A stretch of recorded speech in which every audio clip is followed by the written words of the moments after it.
શ્રી મહાપ્રભુજીની કૃપાથી આપણે સૌંદર્ય પદ, ત્યાર પછી શ્રી વલ્લભાષ્ટક અને ત્યાર પછી સ્ફુરત કૃષ્ણ પ્રેમામૃતનો ઉગાન આપણે કર્યું.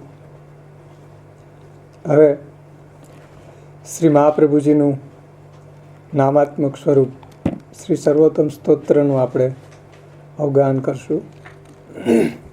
એમાં સર્વપ્રથમ સૌંદર્ય પદ, એમાં શ્રી મહાપ્રભુજીનું જે સ્વરૂપ ધ્યાન છે એના દ્વારા શ્રી ગોપીનાથજી આપણને એ પ્રેરણા આપી રહ્યા છે કે જેમ શ્રી મહાપ્રભુજી સાક્ષી રૂપ છે,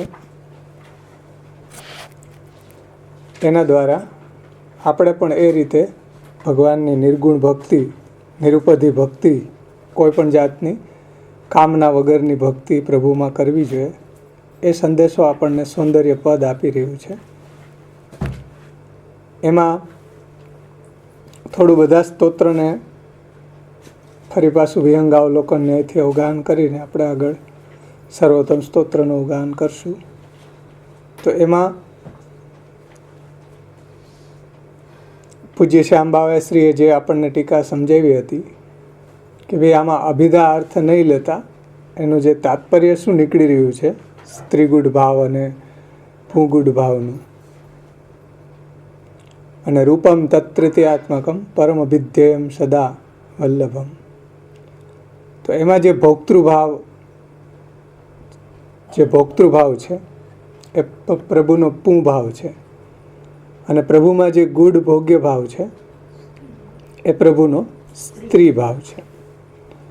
એ જ પ્રમાણે સ્વામિનીજીની અંદર પણ એક પ્રગટ ભોગ્ય ભાવ છે, અને સ્વામિનીજીનો એ સ્ત્રી ભાવ છે, અને એક ગૂઢ એનો ભોક્તૃભાવ છે, એ શ્રી સ્વામિનીજીનો ગૂઢ પૂ ભાવ છે. તો ભોગ્ય ભાવ એટલે હું પ્રભુ માટે છું. ભોગ્ય ભાવનો મતલબ કે હું પ્રભુની સેવા માટે છું એમ. એવો ભાવને ભોગ્ય ભાવ કહેવામાં આવે છે. અને આ મારા માટે છે એટલે પ્રભુ મારા માટે છે, તો એ ભોક્તૃભાવ છે. એટલે ભોગ્ય ભાવને સ્ત્રી ભાવ કહેવામાં આવે છે. એટલે અહીં સ્ત્રી ભાવ કે પુરુષ પૂ ભાવને કોઈ મેલ કે ફિમેલના અર્થમાં નહીં લેતા, પણ સ્ત્રી ભાવ એટલે ભોગ્ય ભાવ અને પૂ ભાવ એટલે ભોક્તૃભાવ. તો ભોગ્ય ભાવ સ્ત્રી ભાવ અને ભોક્તૃભાવ પૂ ભાવ. એટલે ખરેખર જોતા તો ત્યાં કોઈ પુરુષ કે સ્ત્રીનો મુદ્દો નથી, પણ અહીંયા ભાવનો મુદ્દો છે. એ વાત ખાસ લક્ષમાં લેવી જોઈએ કે અહીંયા ભાવનો મુદ્દો છે.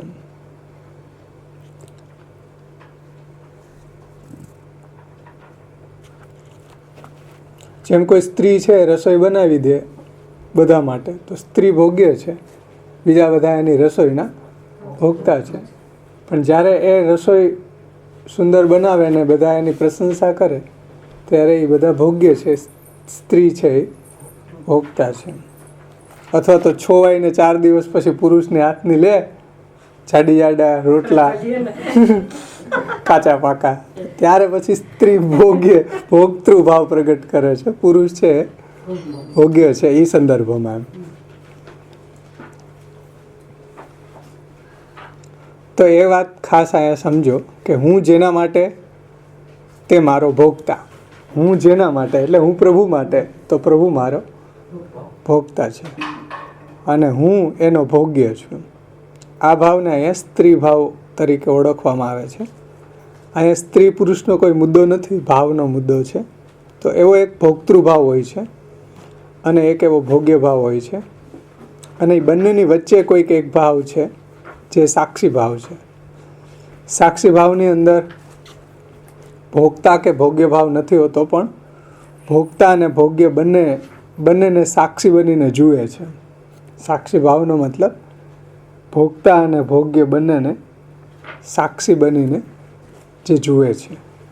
તો હવે એક વાત અહીંયા ખાસ સમજો કે શ્રી મહાપ્રભુજીનું સ્વરૂપ કેવું છે કે પ્રભુની અંદર રહેલો ભોક્તૃભાવ શ્રી મહાપ્રભુજીએ નથી લીધો. સ્વામિનીજીની અંદર રહેલો જે પ્રગટ ભોગ્ય ભાવ છે એ પણ શ્રી મહાપ્રભુજીએ નથી લીધો. શ્રી મહાપ્રભુજી પ્રભુમાં રહેલા ગૂઢ ભોગ્ય ભાવ અને સ્વામિનીજીની અંદર રહેલ ગૂઢ ભોક્તૃભાવના સાક્ષી બન્યા છે. અને સાક્ષી બનીને આપ કહે છે કે મારે આવી ગૂઢ ભાવાત્મિકા ભક્તિ કરવી છે. એટલે કોઈ એક ભાવથી ભક્તિ નથી કરવી. સર્વદા સર્વભાવેન ભજનીયો વ્રજાધિપ. તો કોઈ એક ભાવથી ભક્તિ નથી કરવી, અર્થાત હું સર્વથા પ્રભુનો ભોગ્ય અને પ્રભુ મારા ભોગ્ય નહીં, એવી ભક્તિ મારે નથી કરવી. એટલે હું જ ભોગ્ય અને પ્રભુ ભોગતા, એવી કોઈ ફિક્સેશનવાળી ભક્તિ નથી કરવી. હું પણ પ્રભુનો ભોગ્ય અને પ્રભુ પણ મારા ભોગ્ય, અને વળી હું પ્રભુનો અને પ્રભુ મારા, એમ બંને ભાવોને પણ પાછા સ્વાર્થ ભાવથી નથી લેવાના. એટલા માટે આપે એમાં સાક્ષી ભાવ પણ જાળવીને જ રાખ્યો છે. એટલે આ વાતને અહીંયા સાવધાનતાથી સમજવાની છે કે કઈ રીતે સાક્ષી ભાવને જાળવીને રાખ્યો છે, કે જેથી પ્રભુની અંદર ભોગ્ય ભાવ રાખવાને કારણે પ્રભુની આમન્યા ખંડિત ન થાય. એટલે આપણે પ્રભુની અંદર ભોગ્ય ભાવ રાખીએ તો ક્યાંક મર્યાદાનો ભંગ પણ થઈ શકે, અને મર્યાદા ભંગને કારણે પ્રભુનું ક્યાંય ને ક્યાંય એવું અનધિકાર ચેષ્ટા થવાની સંભાવના રહે. એટલા માટે એક વાતની સાવધાની પણ અહીંયા રાખવી જોઈએ.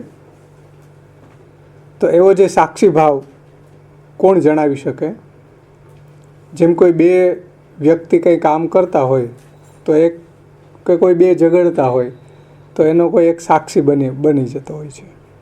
એટલે ઝઘડતા હોય એમાં સાક્ષી કોણ બની શકે? જે તટસ્થ હોય,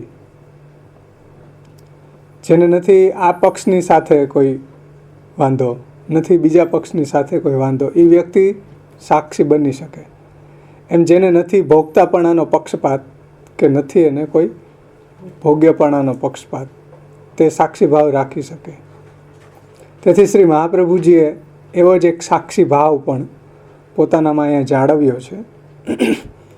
જે સાક્ષી ભાવને કારણે પ્રભુ મને જે રીતે સેવા લેવા માંગે એ રીતે મારે પ્રભુની સેવા કરવી, એવો ભાવ અહીંયા સાક્ષી ભાવ છે. ભોગતા તરીકે સેવા લેવા માગે તો ભોગતા તરીકે, ભોગ્ય તરીકે સેવા લેવા માગે તો ભોગ્ય તરીકે. જેમ ઉહા ભગવાન શ્રી દામા પરાજિતા, દામા હારી ગયા ભગવાનને, શ્રી દામાને ઉપર કીધું કે ભાઈ હાલ ભાઈ બેસી જા આવે. તો જો શ્રીદામાને ભોગતા બનાવે છે, પોતે ભોગ્ય બની જાય છે. એમ રજભક્તો પાસે પ્રભુ એવા વશ થઈ જાય કે એની પાસે પ્રભુ પોતાનો જે ગૂઢ ભોગ્ય ભાવ છે એ પ્રગટ કરી દે છે. રજભક્તો છે એના ભોગતા બની જાય છે. એટલે એક વાત ખાસ અહીંયા સમજવાની છે કે ભગવાન ભોગતા તરીકે સેવા લેવા માંગે કે ભોગ્ય તરીકે સેવા લેવા માંગે, એ બંને રીતે આપણે પ્રભુની સેવામાં રહેવું, હાજરે રહેવું, એ ભાવને અહીંયા સાક્ષી ભાવ કહેવામાં આવે છે.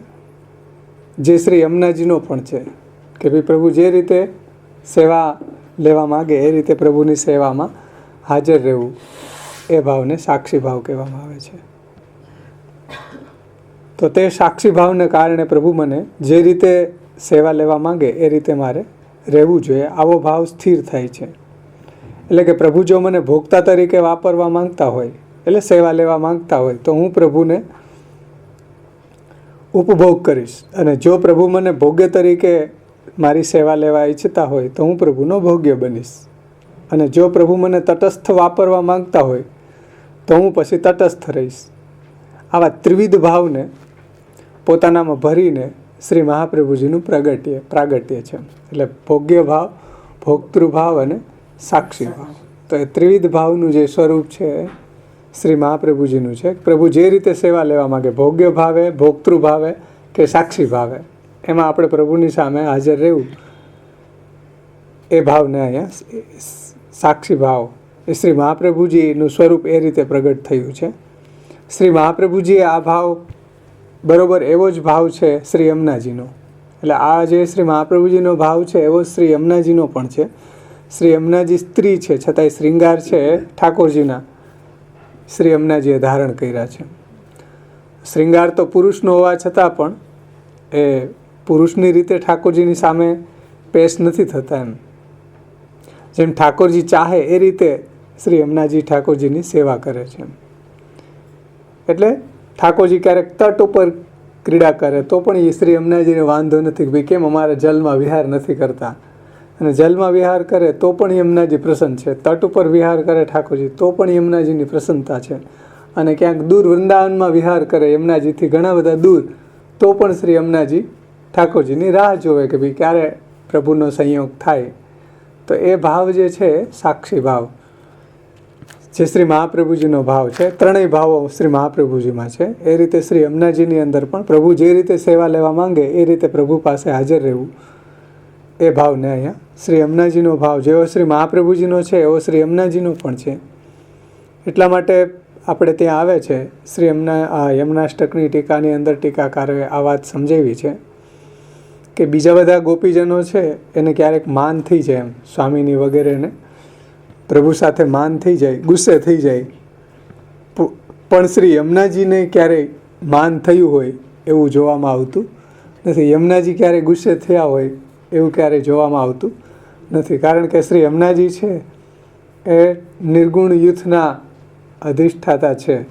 તો બીજા બધા સ્વામિનીઓને ક્યારેક માન થઈ જાય તો યમુનાજી છોડાવે છે, પણ યમુનાજીને ક્યારેય પ્રભુ સાથે માન નથી થતું. એનો ભાવ જ એ છે કે એની નિરુપધિ ભક્તિ છે, કોઈ પણ જાતની કામના વગરની. પ્રભુ જે રીતે ભોગ્ય ભાવે, ભોક્તૃ ભાવે કે સાક્ષી ભાવે જે રીતે સેવા લેવા માંગે એ રીતે હાજર રહેવું, એ શ્રી યમુનાજીનો ભાવ છે. એવો શ્રી મહાપ્રભુજીનો પણ છે. તો એને ક્યારેય માન નથી થતું, ક્યારેય ગુસ્સો નથી આવતો. તો આની પાછળનો મુખ્ય મુદ્દો એ છે કે માન એ કરે કે જેને પોતાનો કંઈક અભિગમ હોય, પોતાનો કંઈક ઈગો હોય, એમ એને માન થાય. એટલે કે મારો ને તમારો સંબંધ આવો છે એવો અભિગમ હોય એને કંઈક માન થાય. આવો અભિગમ શ્રી યમુનાજીને નથી. જેમ પ્રભુ કહે છે એમ કરવા તૈયાર, જેમ પ્રભુ સેવા લેવા માગે એમ પ્રભુની સેવા કરવા માટે તૈયાર છે. તો આ સાક્ષી ભાવ છે. એટલે પ્રભુને મારાથી જાગવું હોય તો હું જગાડવા તૈયાર છું. સાક્ષી ભાવ એટલે પ્રભુને જો મારી પાસેથી જાગવું હોય તો હું એને જગાડવા તૈયાર છું. પ્રભુને મને જગાડવું હોય તો પ્રભુ ભલે મને જગાડે, અને પ્રભુને સૂવું હોય તો પ્રભુને હું સુવડાવી દઉં. આંગન મેં હરી સોઈ ગઈ હરી, હરે હરે દઉં જનની મિલી કે સેજ સહિત તબ ભવન લહેરી. તો પ્રભુને જો મારાથી સૂવું હોય તો હું પ્રભુને સુવડાવી દઉં. પ્રભુ મને કહે કે હવે તું સૂઈ જા, સખણે બેસ, તો હું સુવાય તૈયાર છું. પ્રભુ કહે કે નહીં ચૂપચાપ બેસ, જો સૂઈ નથી જાગવું નથી, ચૂપચાપ બેઠો રહે, તો ચૂપચાપ બેસવાય તૈયાર છું. હમણાં કાંઈ નથી કરવું, એમ તો ચૂપચાપ બેસ મારી સામે, બેઠ મેરે પાસ તુજે દેખતા રહું, હી ન્યાયથી. તો એ રીતે ચૂપચાપ બેઠો રહેવું. તો ચૂપચાપ બેસવાનું કે પ્રભુ, તો આપણે ચૂપચાપ બેસવાની પણ તૈયારી હોવી જોઈએ. જેમ આપ કહો તેમ. તાત્પર્ય શું છે? જેમ પ્રભુ આપણને કે એ રીતે પ્રભુની સેવા કરવા માટે હાજર રહેવું, એનું નામ સાક્ષી ભાવ છે. પ્રભુ જે રીતે આપણી પાસેથી ભોગતા તરીકે, ભોગ્ય તરીકે, સાક્ષી તરીકે જે રીતે સેવા લેવા માગે, એ જે મહાપ્રભુજીનો ભાવ છે એવો ભાવ અહીંયા આપણને સમજાવી રહ્યા છે. તો જુઓ, આમાં ભોક્તૃભાવ પણ છે, ભોગ્ય ભાવ પણ છે અને સાક્ષી ભાવ પણ છે. આવા શ્રી મહાપ્રભુજીના સ્વરૂપને રૂપમ તત્તૃતીયાત્મકમ પરમ અભિધ્યેયમ સદા વલ્લભમ. તો એ જે રૂપમ તત્તૃતીયાત્મકમ કહેવામાં આવ્યું છે, એટલે ત્યાં જે વાત કહેવામાં આવી છે એ થોડીક જુદી કક્ષાની છે. કે આપણે જે ભાવથી ભગવત સેવા કરવાની છે એમાં એવરેસ્ટની ટોચ સમો જે ભાવ છે તે ભાવને શ્રી મહાપ્રભુજીએ પોતાના સ્વરૂપમાં પ્રગટ કર્યો છે કે પ્રભુને મને જેમ મારી પાસેથી સેવા લેવી હોય એમ પ્રભુ મારી પાસેથી સેવા લે.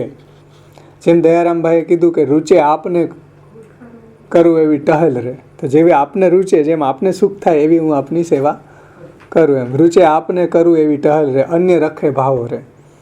એટલે કોઈકને જે લાગતું હોય એ લાગે, એટલે એનાથી મારે શું સંબંધ. એટલે જ આપણે ત્યાં ભગવત પ્રસંગોમાં આવે છે કે ઠાકોરજીને એક દિવસ ખૂબ સરદર્દ થયું તો ઠાકોરજીએ કહ્યું કે ભાઈ આ દુખાવા માટે મને કોઈ ભક્ત જે છે એને પોતાના ચરણની રજ આપે તો મારું સરદર્દ છે એ તરત મટી જાય. તો બીજી બધી પટરાણીઓ હતી, રૂકમણીજી, સત્યભામાન,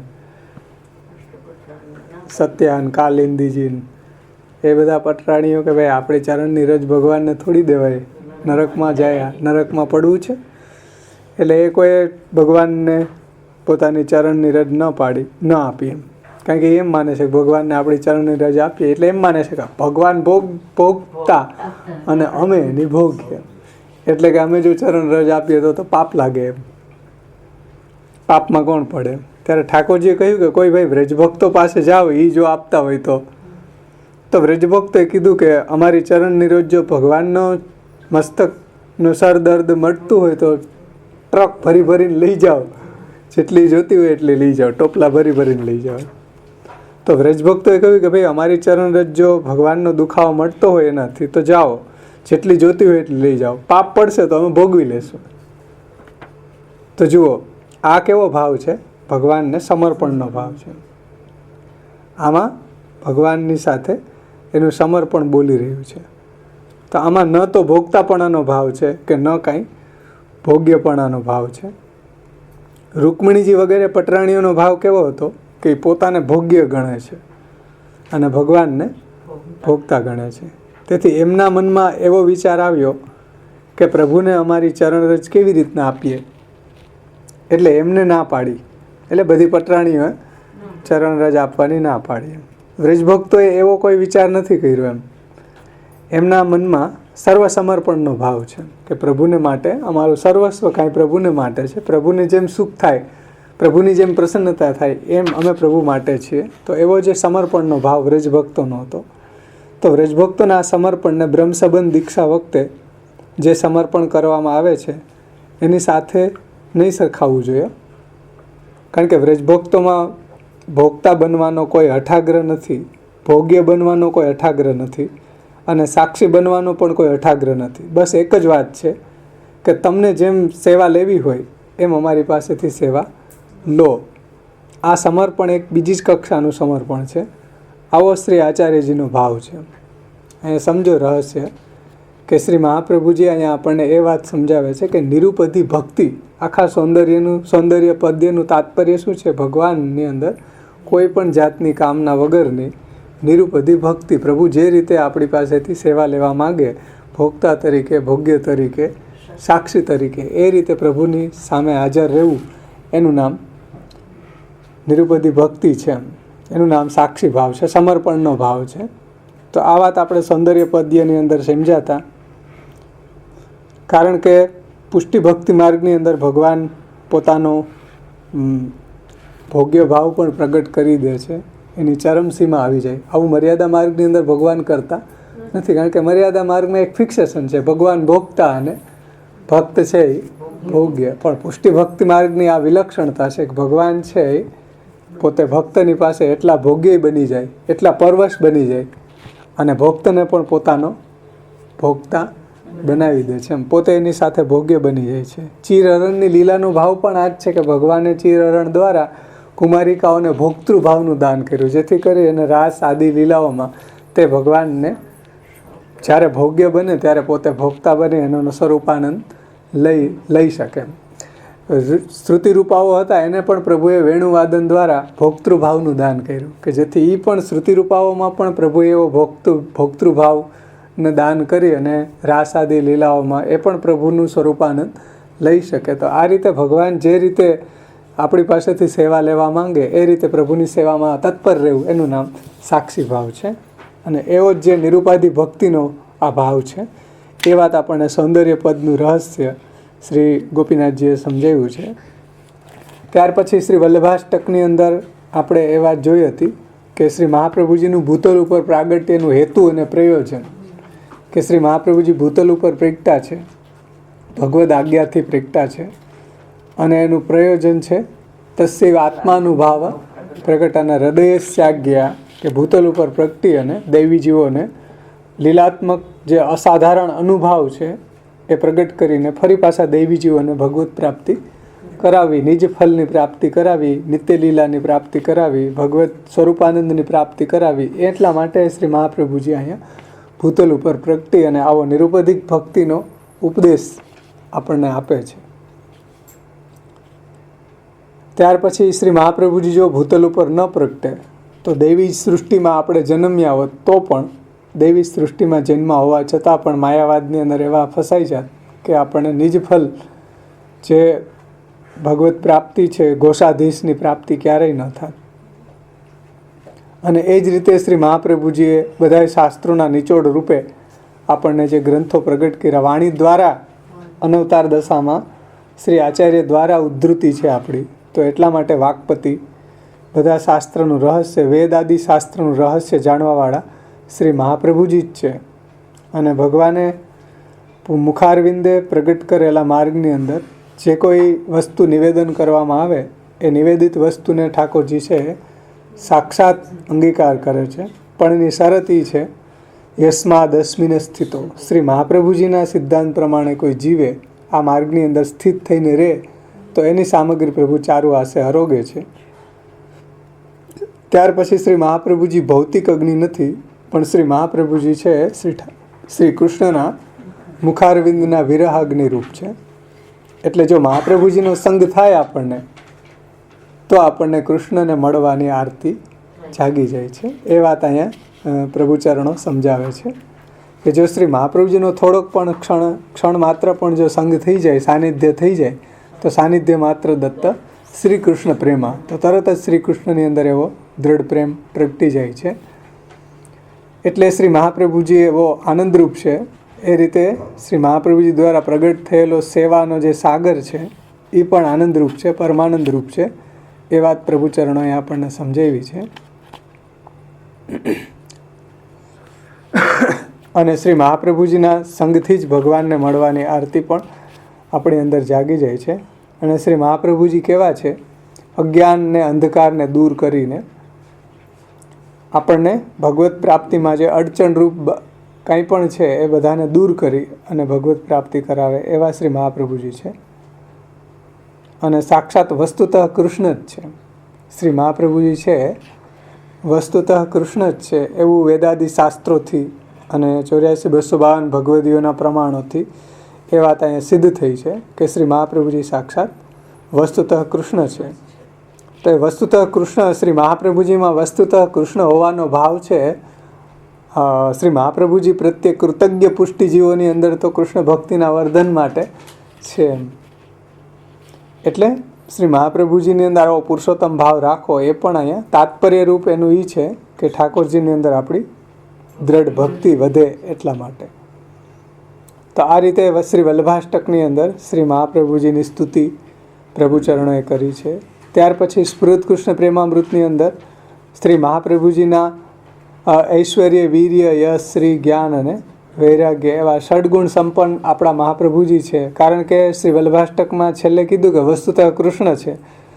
તો જેમ ભગવાનની અંદર 6 ગુણો છે અને ધર્મી પોતે છે, એમ શ્રી મહાપ્રભુજીની અંદર પણ એવા 6 ગુણો છે. તો એમાં પ્રથમ શ્લોકની અંદર ઐશ્વર્ય, વીર્ય, યશ, શ્રી, જ્ઞાન અને વૈરાગ્યનું વર્ણન કર્યું છે. તો પ્રથમ શ્લોકની અંદર આપણે એમાં વિસ્તારથી જોયું હતું કે પુષ્ટિ સંપ્રદાયના પ્રવર્તક ગુરુરૂપ શ્રી વલ્લભાચાર્યજીનું સ્વરૂપ લક્ષણ શ્રી કૃષ્ણની લીલારૂપી સેવા કથાની અંદર સદા પરાયણ રહેવું, એને જ અહીંયા ધર્મી રૂપ તરીકે ઓળખવામાં આવે છે. તો એ ધર્મી સ્વરૂપનું વર્ણન છે. અને ત્યાર પછી બીજા શ્લોકથી લઈને છેલ્લા શ્લોક સુધીમાં શ્રી મહાપ્રભુજીના ઐશ્વર્ય, વીર્ય, યશ, શ્રી, જ્ઞાન અને વૈરાગ્ય એ રીતે વર્ણન કર્યું છે. શ્રી હરિરાયજીએ એની ટીકામાં એ રીતે સમજાવ્યું છે કે પ્રથમ શ્લોકની અંદર શ્રી મહાપ્રભુજીના અંતરંગ ઐશ્વર્ય, વીર્ય, યશ, શ્રી, જ્ઞાન અને વૈરાગ્ય, અને બીજા શ્લોકથી લઈને છેલ્લા શ્લોક સુધીની અંદર શ્રી મહાપ્રભુજીના બહિરંગ ઐશ્વર્ય, વીર્ય, યશ, શ્રી, જ્ઞાન અને વૈરાગ્ય. તો એમાં પ્રથમ શ્લોકની અંદર ધર્મી રૂપનું વર્ણન છે. તો ધર્મી રૂપ કેવું છે તો કે શ્રી કૃષ્ણની લીલારૂપી સેવા કથાની અંદર સદાને માટે પરાયણ રહેવું એ શ્રી મહાપ્રભુજીનું ધર્મી રૂપ છે.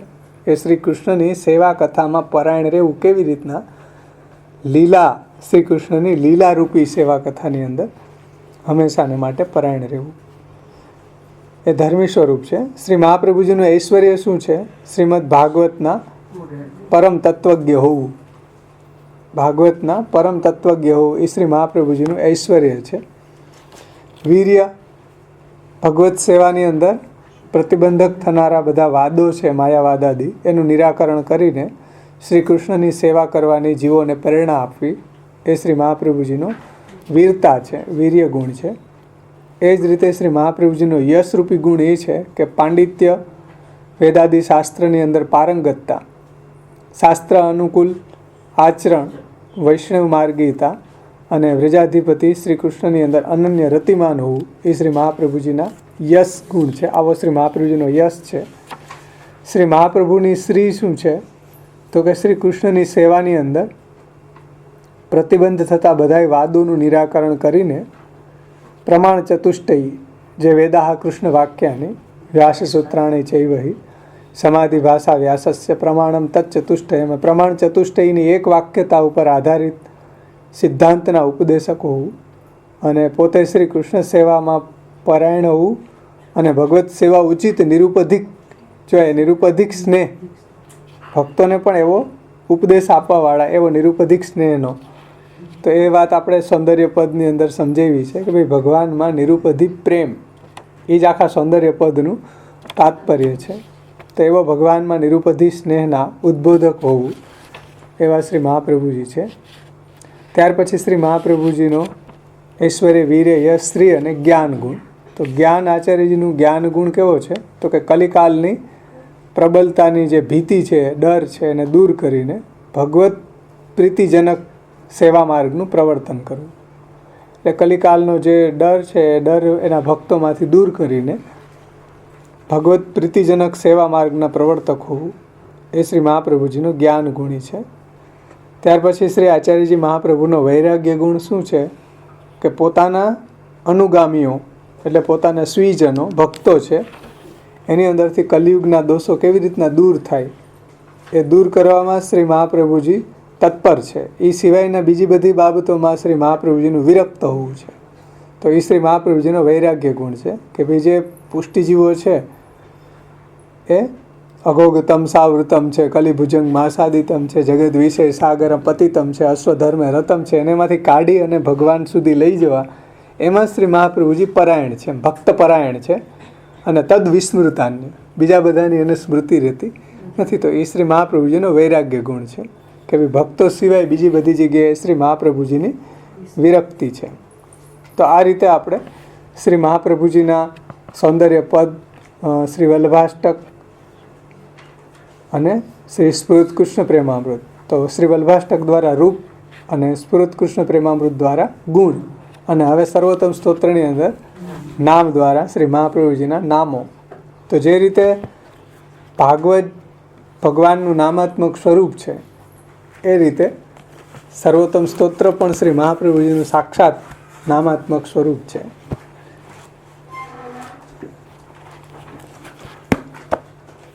તો એના વિશે આપણે થોડું ભૂમિકા સર્વોત્તમ સ્તોત્રની અવગાહન કરી લે, ત્યાર પછી આગળ આપણે ટીકાનું અવગાહન કરશું. તો સર્વપ્રથમ સર્વોત્તમ સ્તોત્ર એ સ્તુતિ સ્તોત્ર, સર્વોત્તમ સ્તોત્ર, સ્તોત્ર એટલે જેની અંદર સ્તુતિ કરવામાં આવી હોય એને સ્તોત્ર કહેવામાં આવે છે.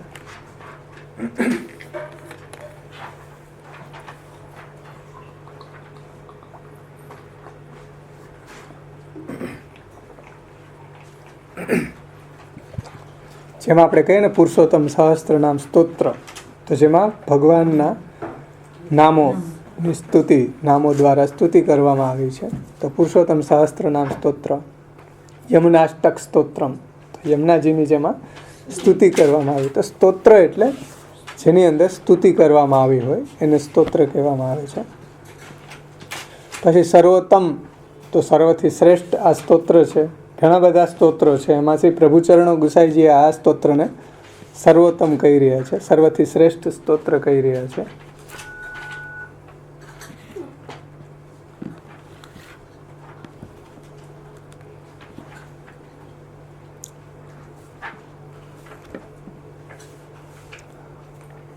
હવે આમાં પ્રશ્ન એ થાય કે પ્રભુચરણ ગુસાઈજી અહીંયા સર્વોત્તમ સ્તોત્રને સર્વોત્તમ કહી રહ્યા છે, તો શ્રી મહાપ્રભુજીએ નિરોધ લક્ષણ ગ્રંથની અંદર એમ કહ્યું કે નાતઃ પરતરો મંત્ર, નાતઃ પરતરસ્તવ, નાતઃ પરતરા વિદ્યા, તીર્થમ નાતઃ પરાત પરમ.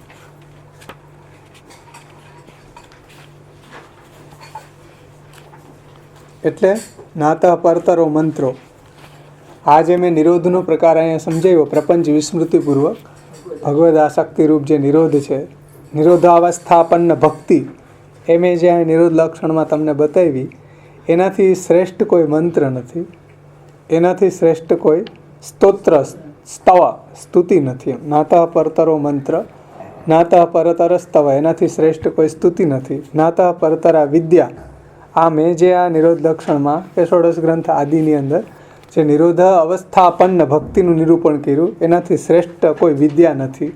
નાતઃ પરતરા વિદ્યા, તીર્થમ નાતઃ પરાત પરમ, આનાથી શ્રેષ્ઠ કોઈ તીર્થ પણ નથી. તો સર્વોત્તમ સ્તોત્ર અચાનક સર્વોત્તમ કેમ થઈ ગયો? પ્રભુ શ્રી મહાપ્રભુજીએ એ વાત કરી કે નાતઃ પરતરો મંત્ર, નાતઃ પરતર સ્તવ, નાતઃ પરતરા વિદ્યા, તીર્થમ નાતઃ પરાત પરમ. તો સર્વોત્તમ સ્તોત્ર સર્વોત્તમ કઈ રીતે થઈ ગયો? તો આ રહસ્યને થોડુંક આપણે પૂજ્ય શ્યામ બાવાશ્રીએ સમજાવ્યું છે, તો એના શબ્દોમાં જ આપણે સમજશું. કારણ કે આ સર્વોત્તમ સ્તોત્રનું તાત્પર્ય શેમાં છે એ વાતને આપણે પ્રથમ સમજવી જોઈએ કે આ સર્વોત્તમ સ્તોત્રનું તાત્પર્ય શેમાં છે કે નિરોધ અવસ્થાપન્ન ભક્તિમાં છે. અને એનું જ વર્ણન નિરોધ લક્ષણની અંદર નાતઃ પરતરો મંત્ર, નાતઃ પરતરસ્તવ, નાતઃ પરતરા વિદ્યા, તીર્થમ નાતઃ પરાત પરમથી કરી રહ્યા છે.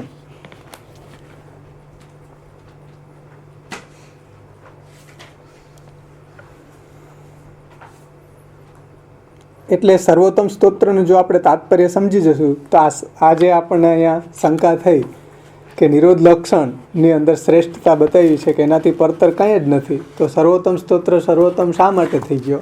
તો સર્વોત્તમ સ્તોત્રનું જો આપણે તાત્પર્ય સમજશું તો તરત આ રહસ્ય આપણને સમજમાં આવી જશે કે જે નિરોધ લક્ષણમાં જે વાત કહી છે એ જ વાત સર્વોત્તમ સ્તોત્રની અંદર કહેવામાં આવી છે. એનાથી જરા પણ કોઈ અલગ વાત કહેવામાં નથી આવી.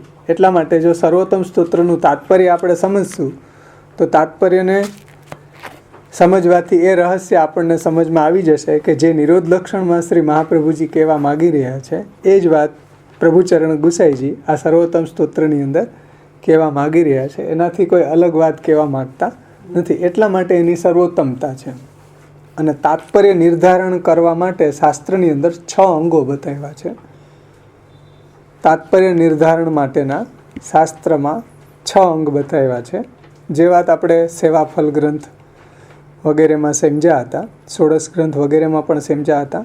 ઉપક્રમો ઉપસંહારો, અભ્યાસો અપૂર્વતા ફલમ, અર્થવાદો ઉપપત્તિશ્ચ, લિંગમ તાત્પર્ય નિર્ણય, એવો એક શ્લોક છે.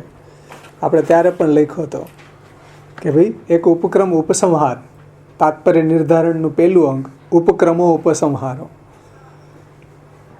પછી અભ્યાસ, ઉપક્રમો ઉપસંહારો, બીજું અભ્યાસ, ત્રીજું અપૂર્વતા અને ચોથું ફલ.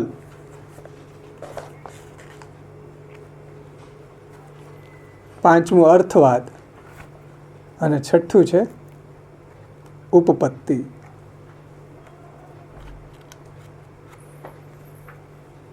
આ 6 અંગોથી કોઈ પણ ગ્રંથને આપણે એનો તાત્પર્ય નિર્ધારણ કરી શકીએ. ઉપક્રમ એટલે શું કે જે ગ્રંથની શરૂઆતમાં શું કીધું છે, ઉપસંહાર એટલે અંતમાં શું કહેવામાં આવ્યું છે, એને ઉપક્રમ ઉપસંહાર કહેવાય. પછી અભ્યાસ એટલે ગ્રંથની અંદર કઈ વસ્તુનું વારંવાર વર્ણન કરવામાં આવે છે તો એને અભ્યાસ કહેવામાં આવે છે કે કઈ વસ્તુનું વારંવાર વર્ણન કરવામાં આવી રહ્યું છે. અપૂર્વતા, અપૂર્વતા એટલે પૂર્વ ન કહેવાયેલી વસ્તુ, એવી વિલક્ષણ વસ્તુ આમાં શું છે, એટલે બીજા બધા ગ્રંથો કે શાસ્ત્રની અંદર જે કહેવામાં ન આવી હોય એવી વસ્તુ અહીંયા શું કહેવામાં આવી, એને અપૂર્વતા કહેવાય. અપૂર્વ એટલે અગાઉ જે ન કહેવામાં આવી હોય એવી શું વાત છે જે આ ગ્રંથમાં કહેવામાં આવી છે, એ અપૂર્વતા કહેવાય. પછી ફલમ. ફલ એટલે કોઈ પણ ગ્રંથ કે શાસ્ત્રથી કઈ રીતે ફલ પ્રાપ્તિ થાય છે, એટલે ગ્રંથના અભ્યાસ પછી એના નિરૂપણ વિષય અંગેનું આપણને જ્ઞાન પ્રાપ્ત થાય અથવા વિષય સંબંધી સમજ આવે અને એ પ્રકારે આપણે આચરણ કરીએ. એ ફલ જે ગ્રંથ છે એને વાંચીને એનું આપણને જ્ઞાન થાય, એ આપણા આચરણમાં આવે, એ એનું ફલ કહેવાય. કોઈ પણ ગ્રંથ, જે બી ગ્રંથ વાંચીએ, અહીંયા આપણે સર્વોત્તમ સ્તોત્રના સંદર્ભથી સમજવાનું છે. એ આપણે સમજશું. હમણાં પૂજ્ય શ્યામ બાવાશ્રીએ આ બધા તાત્પર્ય નિર્ધારણના 6 અંગો એમાં બહુ સુંદર રીતે સમજાવ્યા છે. પછી અર્થવાદ. અર્થવાદ એટલે શું? નિંદા સ્તુતિ. અર્થવાદ એટલે નિંદા સ્તુતિ એટલે સાધુજનોની અથવા સત્કર્મની સ્તુતિ કરવામાં આવી હોય, પ્રશંસા કરવામાં આવી હોય, અને દુર્જનો અથવા તો દુષ્કર્મની નિંદા કરવામાં આવી હોય, એને અર્થવાદ કહેવામાં આવે છે. અર્થવાદ એટલે નિંદા સ્તુતિ. પછી ઉપપત્તિ.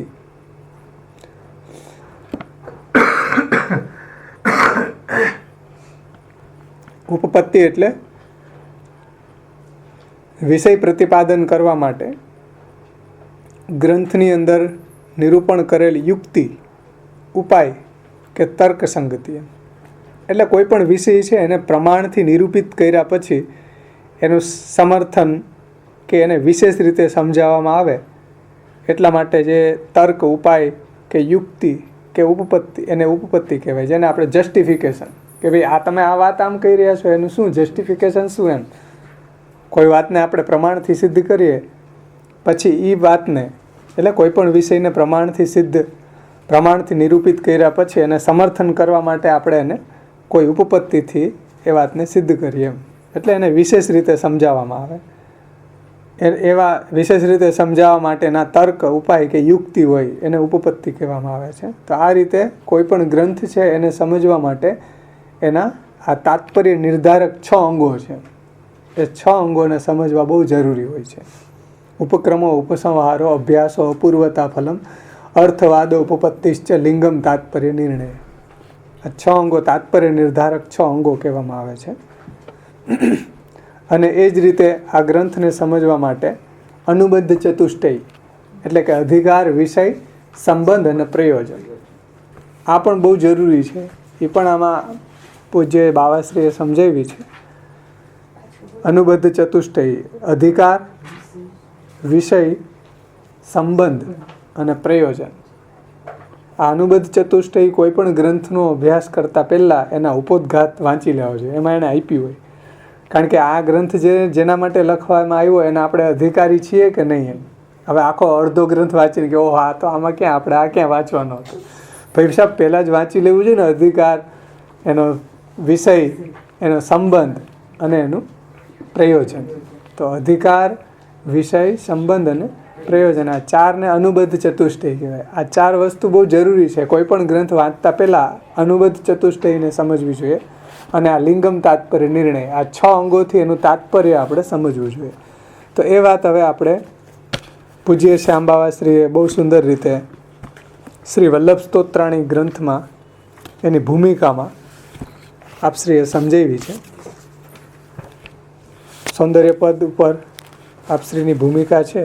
શ્રી વલ્ભાષ્ટક, સ્ફુરત કૃષ્ણ પ્રેમામૃત અને સર્વોત્તમ સ્તોત્રનું પણ તાત્પર્ય એમાં સમજાવ્યું છે. તમારી બધા પાસે પણ જેની શ્રી વલ્લભ રૂપન જાયનો પુસ્તક છે એમાં જુઓ તમે.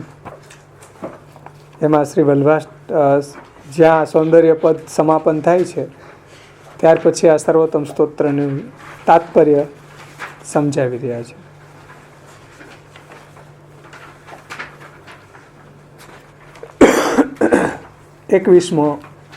એકવીસમો મુદ્દો જુઓ. એમાં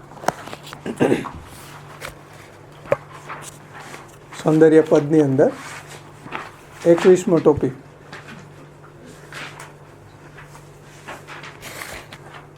જે આપશ્રીની ભૂમિકા છે એમાં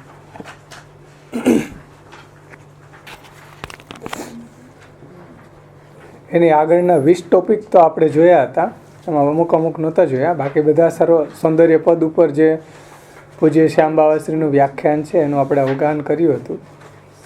એમાં 21મો ટોપિક સર્વોત્તમ સ્તોત્ર શ્રી વલ્ભાષ્ટક અને સ્ફુરત કૃષ્ણ પ્રેમામૃતના સ્તોત્રના મુખ્ય પ્રતિપાદ્ય વિષય, એમાં આપણે જોઈએ કે આ ત્રણેય સ્તોત્રમાં જેમ કે આપણે જોઈ ગયા કે ક્રમશઃ શ્રી મહાપ્રભુજી શ્રી વલ્લભાચાર્ય ચરણના 108 નામ શ્રી સર્વોત્તમ સ્તોત્રમાં, પછી 8 પ્રકારના રૂપ શ્રી વલ્લભાષ્ટકમાં, અને 6 પ્રકારની ગુણધર્મ અને એક ધર્મી મળીને 7 પ્રકારની સ્તુતિ સ્ફુરત કૃષ્ણ પ્રેમામૃતમાં એમના દ્વિતીયાત્મજ ગોસ્વામી શ્રી વિઠ્ઠલનાથજી પ્રભુચરણ દ્વારા પ્રગટ કરવામાં આવેલી છે.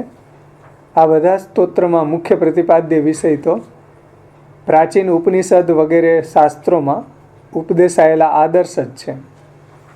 જેમ કે ઉપનિષદ આદિમાં કહ્યું છે કે જે પુરુષ આચાર્યવાન હોય છે તે જ આને જાણી શકે. એટલે આચાર્યવાન પુરુષ જ ભગવાનના સ્વરૂપને જાણી શકે છે. બીજું, તે દેવ બોલ્યા, અમે દેવ વિદ્યા અને આત્મવિદ્યાનો ઉપદેશ તો આપ્યો, પરંતુ ગતિ તો આચાર્ય જ સમજાવી શકે છે.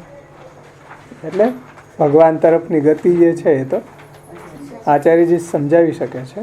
એટલે દેવ એમ કહ્યું એમ કે ભાઈ દેવ એમ બોલ્યા કે દેવ વિદ્યા અને આત્મવિદ્યાનો અમે ઉપદેશ આપ્યો, પણ અમારા સુધી આવવાની ગતિ છે એ તો આચાર્ય દ્વારા જ પ્રાપ્ત થાય છે, આચાર્ય જ બતાવે છે. આચાર્ય દેવો ભવ, કે આચાર્યના વિશે તેમના દેવ હોવાનો ભાવ રાખવો જોઈએ. આચાર્ય દેવો ભવ. પછી યસ્ય દેવે પરાભક્તિ યથા દેવ તથા ગુરો તસ્ય એતે કથિતા યર્થા પ્રકાશંતે મહાત્મન. શ્વેતાશ્વતર ઉપનિષદ, કે જેને દેવમાં પરાભક્તિ હોય અને જેવી દેવમાં હોય એવી જ ગુરુમાં પણ હોય, ત્યારે આ વાતને કોઈ સમજી શકે છે, ત્યારે જ આ વાતને સમજી શકે છે. એટલે એવા જે ભક્ત છે એના હૃદયમાં આવું મહાત્મ્ય પ્રકાશમાન થાય છે. એટલે જેને દેવમાં જેવી પરાભક્તિ હોય એવી જ એને ગુરુમાં હોય, આચાર્યમાં હોય, ત્યારે એને હૃદયમાં પ્રકાશંતે મહાત્મનો, ત્યારે એને એવું ભગવદ્ મહાત્મ્ય પ્રકાશમાન થાય છે. પાંચમું, આચાર્યને સાક્ષાત બ્રહ્મની મૂર્તિ સમજવા જોઈએ એવું ભાગવત પુરાણ 6:7-29 કહ્યું છે. અને ત્યાર પછી એક શ્રીમદ ભાગવત એકાદશ સ્કંદ 39મો અધ્યાયના 6 શ્લોકમાં કહ્યું છે કે અંતર્બહિ તનુભૃતામ અશુભમ વિધુન્વન આચાર્ય ચૈત્ય વપુષા સ્વગતિમ વ્યનક્તિ. એટલે અંતર્બહિ બધા અશુભને નાશ કરે એવા આચાર્યના ચૈત્ય વપુ દ્વારા પરમાત્મા ભગવાન પોતાની ગતિનો અભિપ્રાય જણાવે છે. એટલે આચાર્ય ચૈત્ય વપુથી ભગવાન જ પોતાની તરફ આવવાની દિશા, ગતિ ભગવાન જ આચાર્ય રૂપે પ્રગટ થઈને બતાવે છે. એટલે આપણા 84-252 ભગવદીઓના પ્રસંગોમાં આવે કે ઠાકોરજીનું દર્શન થઈ ગયેલું હોય તો પણ એને આચાર્યના શરણે જવાનું ભગવાન, એટલે ઠાકોરજી પોતે કહી રહ્યા છે. જેમ બુલા મિશ્ર વગેરે હતા તો ઠાકોરજી તો મળી ગયા, દર્શન થઈ ગયું, પણ એને આચાર્યજીના શરણ દ્વારા ભક્તિ સિદ્ધ થતી નથી. એમ એટલા માટે ભગવાન કહે છે આચાર્ય ચૈત્ય વપુષા સ્વગતિમ વ્યનક્તિ. આચાર્યનો ચૈત્ય વપુ દ્વારા પરમાત્મા પોતાની ગતિનો અભિપ્રાય જણાવે છે, આચાર્ય ચૈત્ય વપુ દ્વારા. એટલે આચાર્ય રૂપે પ્રગટ થઈને ભગવાન સુધી કેમ પહોંચવું એ દિશા આપણને ભગવાન આચાર્ય દ્વારા બતાવે છે. તો આ રીતે આચાર્યની મહત્તા, ગુરુની મહત્તા આપણા સંપ્રદાયમાં પણ છે, વેદ ઉપનિષદ વગેરેમાં પણ છે. તો એટલા માટે પ્રાચીન આદર્શ મુજબ ગોસ્વામી શ્રી વિઠ્ઠલનાથ પ્રભુચરણોએ પોતાના જનક આચાર્ય શ્રી મહાપ્રભુના સાક્ષાત શ્રી કૃષ્ણ હોવાનું પ્રતિપાદન આ ત્રણેય સ્તોત્રમાં કરે છે. શ્રી વલ્લભાષ્ટક, સ્ફુરત કૃષ્ણ પ્રેમામૃત અને શ્રી સર્વોત્તમ સ્તોત્રમાં કે શ્રી મહાપ્રભુજીનું સાક્ષાત કૃષ્ણ હોવાનું પ્રતિપાદન આ ત્રણેય સ્તોત્રમાં કર્યું છે. આને કોઈ એક રૂપમાં પરિસીમિત રાખવાને બદલે શ્રી મહાપ્રભુજીની ભગવદ્ રૂપતાનું પ્રતિપાદન અનેક રીતે આ સ્તોત્રમાં કરવામાં આવ્યું છે. આ એટલે સર્વોત્તમ સ્તોત્રમાં. તો સર્વોત્તમ સ્તોત્રમાં શ્રી મહાપ્રભુજીની ભગવદ્ રૂપતાનું પ્રતિપાદન અનેક રીતે કરવામાં આવ્યું છે. આ વાત પણ પાછી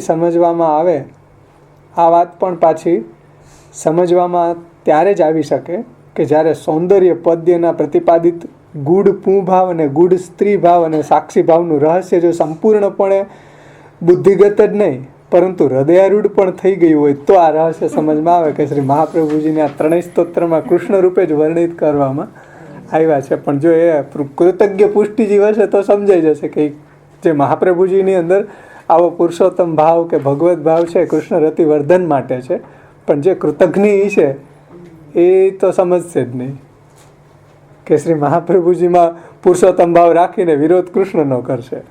એવા કૃતજ્ઞો છે વલ્લભપંથીઓ, એને આ રહસ્ય ક્યારેય સમજમાં ન આવે. પણ શ્રી મહાપ્રભુજીની અંદર આવો પુરુષોત્તમ હોવાનો ભાવ છે એવા કૃતજ્ઞ પુષ્ટિજીવોને એ રહસ્ય સમજમાં આવી જશે કે ભગવાનની આ ભક્તિ અર્થ છે, ભગવાનની પ્રીતિ વર્ધના અર્થ, ભગવાનની આપણને પ્રાપ્તિ અર્થ આ શ્રી મહાપ્રભુજીમાં પણ પુરુષોત્તમ ભાવ રાખવાનો જ છે. કારણ કે નિખિલ બુદ્ધિજના ગોકુલેશમ ભજનતે. તો આ રહસ્ય તમે સમજો કે આ વાત ક્યારે સમજમાં આવશે. કઈ વાત? કે આચાર્ય શ્રી મહાપ્રભુજીના સાક્ષાત કૃષ્ણ હોવાનું પ્રતિપાદન આ ત્રણેય સ્તોત્રમાં કરવામાં આવ્યું છે. શ્રી વલ્લભાષ્ટક, શ્રી સ્ફુરત કૃષ્ણ પ્રેમામૃત અને સર્વોત્તમ સ્તોત્ર. તો કોઈ એક રૂપમાં આ પરિસીમિત રાખવાને બદલે શ્રી મહાપ્રભુજીની ભગવદ રૂપતાનું પ્રતિપાદન અનેક રીતે આ સ્તોત્રની અંદર કરવામાં આવેલું છે. આ વાત પણ પાછી સમજવામાં ત્યારે જ આવી શકે છે. એટલે આ રહસ્ય ક્યારે સમજમાં આવશે કે જ્યારે સૌંદર્ય પદ્યમાં પ્રતિપાદિત ગૂઢ પુંભાવ, જે હમણાં આપણે શરૂઆતમાં એટલે જ લીધું, ફરીથી આ રિવિઝન સૌંદર્ય પદનું શા માટે કર્યું કે સૌંદર્ય પદની અંદર પ્રતિપાદિત ગૂઢ પુંભાવ અને ગૂઢ સ્ત્રી ભાવ. જો મહાપ્રભુજી જે છે એની અંદર સૌંદર્યમ નિજ હૃદયગતમ સ્ત્રી ગૂઢ ભાવાત્મક, એમાં ગૂઢ ભાવ પધરાવેલા છે. ઠાકોરજીનો પણ ગૂઢ સ્ત્રી ભાવ અને સ્વામિનીનો પણ ગૂઢ પુંભાવ, અને એ રીતે સાક્ષી રૂપ શ્રી મહાપ્રભુજી છે. તો સૌંદર્ય પદ્યની અંદર પ્રતિપાદિત ગૂઢ પુંભાવ અને ગૂઢ સ્ત્રી ભાવ અને સાક્ષી ભાવનું રહસ્ય સંપૂર્ણપણે બુદ્ધિગત જ નહીં હો, પરંતુ હૃદયારૂઢ પણ થઈ ગયું હોય એને જ આ રહસ્ય સમજમાં આવશે કે શ્રી મહાપ્રભુજીનું સ્વરૂપ કેવું છે. શ્રી વલ્લભાષ્ટકમાં, શ્રી સ્ફુરત કૃષ્ણ પ્રેમામૃતમાં અને સર્વોત્તમ સ્તોત્રમાં જો સૌંદર્ય પદને સમજ્યા હશું તો આ રહસ્ય આપણને સમજમાં આવશે. એટલે સૌંદર્ય પદ બહુ સમજવું, જેને ન કર્યું એ કરી લેજો, કારણ કે અહીંયા આપ શ્રી કહે છે કે એને જ આ સમજમાં આવશે. સર્વોત્તમ સ્તોત્ર, શ્રી વલ્લભાષ્ટક, સ્ફુરત કૃષ્ણ પ્રેમામૃત એને જ સમજમાં આવશે કે સૌંદર્ય પદ જો સમજમાં આવે તો. અને સૌંદર્ય પદ પૂજ્ય શ્યામબાવાશ્રી એની ઉપર ઘણી બધી ટીકા લખી છે, અને એમાં આપણે સમજાવ્યું છે કે શ્રી મહાપ્રભુજી જે છે એ કોઈ શૃંગાર રસાત્મા નથી, શ્રી મહાપ્રભુજી ભક્તિ રસાત્મા છે. તો ભક્તિ રસને ભક્તિ માર્ગાબ્જ માર્તંડ છે. ભક્તિ રસના વર્ધનાર્થ કે ભક્તિ દાનાર્થ શ્રી મહાપ્રભુજીનું ભૂતલ ઉપર પ્રાગટ્ય છે, કોઈ શૃંગાર રસ દાનાર્થ પ્રાગટ્ય નથી. એમ તો આચાર્ય ઉચિત શ્રી મહાપ્રભુજીનું અહીંયા આપણે સ્તવન, મહાપ્રભુજીએ જે રીતે આપણને ઉપદેશ આપ્યો છે એનું તાત્પર્ય તમે સમજો. એ આખું સૌંદર્ય પદથી એક શ્લોક આપણે સમજી લઈએ ને તો મહાપ્રભુજીનું જે આખું રહસ્ય છે એ આપણને સમજાઈ જાય કે શ્રી મહાપ્રભુજીના પ્રાગટ્યનું આખું પ્રયોજન શું છે. તો નિર્ગુણ ભક્તિ અર્થ આખું સૌંદર્ય પદનું તાત્પર્ય છે ભગવાનની અંદર આપણી નિરુપધિ ભક્તિ થાય. જે આગળ સમર્પણનો ભાવ બતાવ્યો ને કે ભોગતાય નહીં, ભોગે નહીં, અને જે રીતે પ્રભુ આપણી પાસેથી સેવા લેવા માંગે એ રીતે પ્રભુ સાથે સેવા, આ પ્રભુની સેવા કરવા માટે તત્પર રહેવું, એનું નામ છે સાક્ષી ભાવ છે. તો પ્રભુ જે રીતે પ્રભુ આપણી પાસેથી સેવા લેવા માંગે, તો આ બધું રહસ્ય આપણને સૌંદર્ય પદ્યમાં પૂજ્ય શ્યામબાવાશ્રી એની ભૂમિકામાં સમજાવ્યું છે. આનો અર્થ કોઈ સૌંદર્ય પદનો કે સ્ત્રી ને કોઈ પુરુષ ને એમાંથી પછી મહાપ્રભુજી પ્રગટ થયા ને એવો કોઈ લેવાનો નથી. એ તો બહુ વિકૃત વાત છે. અને અહીંયા જે વાત કરી છે એ કોઈ એના અભિધા અર્થથી નહીં, અને એના તાત્પર્ય રૂપે એને સમજવાનું છે. અને એના માટે ઘણા આપણે દ્રષ્ટાંત પણ જોયા હતા સૌંદર્ય પદને વખતે કે ભાઈ કઈ રીતે એને અર્થ લેવો, કઈ રીતે એના અર્થને સમજવો, એ પણ આપશ્રીએ સમજાવ્યું હતું ત્યાં. તેના અનુસાર પ્રત્યેક આરાધ્ય ભગવદ રૂપની અંદર એમની આરાધનાના ઉપદેશક આચાર્યનું ગૂઢ રૂપ નિહિત એટલે કે સ્થાપિત રહે છે. સમજો કે એના અનુસાર, એટલે સૌંદર્યપદ જે ઉપર વાત કરી ને, કે એ જો સમજમાં આવશે તો જ આ સર્વોત્તમ સ્તોત્ર વલ્ભાષ્ટક કે સ્ફુરત કૃષ્ણ પ્રેમામૃત સમજમાં આવશે. તો એને અનુસાર પ્રત્યેક આરાધ્ય ભગવદ રૂપની અંદર, કે ભાઈ આપણો જે ભાઈ આપણા આરાધની પ્રભુ છે એની અંદર આપણા આચાર્યનું એક ગૂઢ રૂપ નિહિત હોય છે. ઠાકોરજીની અંદર આચાર્યનું એક ગૂઢ રૂપ એમાં નિહિત હોય છે, એટલે સ્થાપિત હોય છે, રહે છે. અને આ જ રીતે પ્રત્યેક આચાર્યની અંદર તે જે પ્રકારની ભગવદ આરાધનાનો ઉપદેશ પ્રદાન કરતા હોય છે તેને અનુરૂપ આરાધ્ય દેવનું ગૂઢ રૂપ નિહિત હોય છે.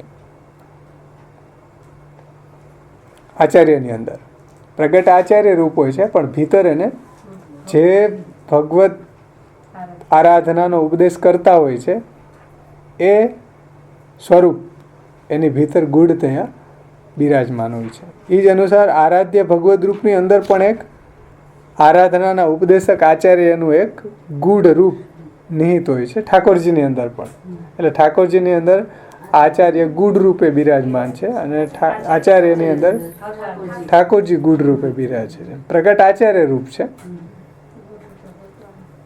તો આચાર્યની અંદર પણ એ રીતે ભગવદ આરાધનાના ઉપદેશ પ્રદાન કરતા હોય છે, એને અનુરૂપ આરાધ્ય દેવનું એક ગૂઢ રૂપ નિહિત હોય છે, બિરાજમાન હોય છે. પછી તે ભલે જરથૃષ્ટ હોય, એટલે કોઈ પણ ધર્મ સંપ્રદાયના આચાર્ય હોય, બુદ્ધ, મહાવીર, મોજેસ હોય, ઈસા કે મોહમ્મદ પૈગંબર હોય, કે પછી શ્રી શંકર, એટલે શિવજીની શ્રી શંકર આચાર્ય થઈ ગયા, શ્રી શંકર હોય કે અભિનવ ગુપ્ત હોય, કે શ્રી રામાનુજાચાર્ય હોય કે મધ્વાચાર્ય હોય કે વેદાંતાચાર્ય હોય, અથવા તો શ્રી કબીર હોય કે શ્રી નાનક હોય કે શ્રી તુલસીદાસજી હોય કે શ્રી જ્ઞાનેશ્વર હોય કે શ્રી તુકારામ હોય કે શ્રી સમર્થ રામદાસ જેવા સંત ઉપદેશક હોય, પણ એની અંદર એક ઠાકોરજીનું ગૂઢ રૂપ નિહિત હોય છે અને ઠાકોરજીની અંદર તે આચાર્યનું પણ ગૂઢ રૂપ નિહિત હોય છે. એટલે સર્વોત્તમ સ્તોત્રમાં આપણે જોઈ શકીએ છીએ કે અહીં ઘણા બધા નામોના જોડકા આ પ્રકારના ઇતરેતર અંતર્નિહિત ઇતરેતરના પ્રગટ ભાવ અને ગૂઢ ભાવની પ્રક્રિયા ઉભરતી જોવામાં આવે છે. એટલે આ જ રીતે ગૂઢ ભાવ અને પ્રગટ ભાવ એના ઇતરેતર ભાવો જે છે, એટલે ઇતરેતર અંતર્નિહિત હોવાના જોડકા, નામોના જોડકા અહીંયા સર્વોત્તમ સ્તોત્રની અંદર છે. જેમ સર્વપ્રથમ નામનું જોડકું આનંદ પરમાનંદ, એની મીમાંસા કરીએ તો આના સ્વરૂપાનંદ અને લીલાનંદ સમજો કે એની મીમાંસા કરવામાં આવે તો આના સ્વરૂપાનંદ અને લીલાનંદના પ્રભુને અનુસાર સ્વરૂપાનંદ અને લીલાનંદના પ્રભેદને, એટલે એના વિશેષ પ્રકારના ભેદને અનુસાર તાત્પર્ય અવગાહન કરીએ કે અક્ષર બ્રહ્માનંદ પુરુષોત્તમાનંદના, એટલે અક્ષર બ્રહ્માનંદ અને પુરુષોત્તમાનંદના પછી એના પ્રભેદ, અથવા તો લોક વેદ પ્રથિત અને લોક વેદાતીત પુરુષોત્તમના પ્રભેદ, એટલે લોક વેદ પ્રસિદ્ધ પુરુષોત્તમ અને લોક વેદાતીત પુરુષોત્તમના પ્રભેદ, અથવા સૃષ્ટિ લીલા અને અવતાર લીલાના પ્રભેદ, અથવા તો ભગવાન મહાત્મ્ય જ્ઞાન અને ભગવદ વિષયક સુદૃઢ સર્વતોધિક સ્નેહના પ્રભેદ, અથવા તો સ્વરૂપાનંદ અને ભજનાનંદના પ્રભેદ, અથવા તો ભગવદ પ્રપત્તિ અને ભગવદ ભક્તિના પ્રભેદ, અથવા તો ભગવત સેવા અને ભગવત કીર્તનના પ્રભેદ, અથવા તો ભગવાનની સંયોગાનુભૂતિ અને વિયોગાનુભૂતિના પ્રભેદ, અથવા તો ભગવત ભક્તિ અને ભગવત નિરોધના પ્રભેદ, ઐહિક તનુનવત્વ અને પારલૌકિક નવતનુત્વના પ્રભેદ, એટલે આ લોકમાં પ્રગટ થતું તનુનવત્વ અને નિત્યલીલામાં પ્રગટ થતું નવતનુત્વના પ્રભેદ, જેવા જેટલા પણ પ્રભેદ વિચારવામાં આવે એમાં યત્કિંચિત અંતરદ્રષ્ટિ હોય તો પ્રગટ ભાવોની ભીતર ઇતરેતર ગૂઢ ભાવોને સુખેથી શોધી શકાય છે. તો આ વાતને આપણે સમજી શકીએ કે ભાઈ એકબીજાની અંદર એક ગુડ છે તો એક પ્રગટ છે.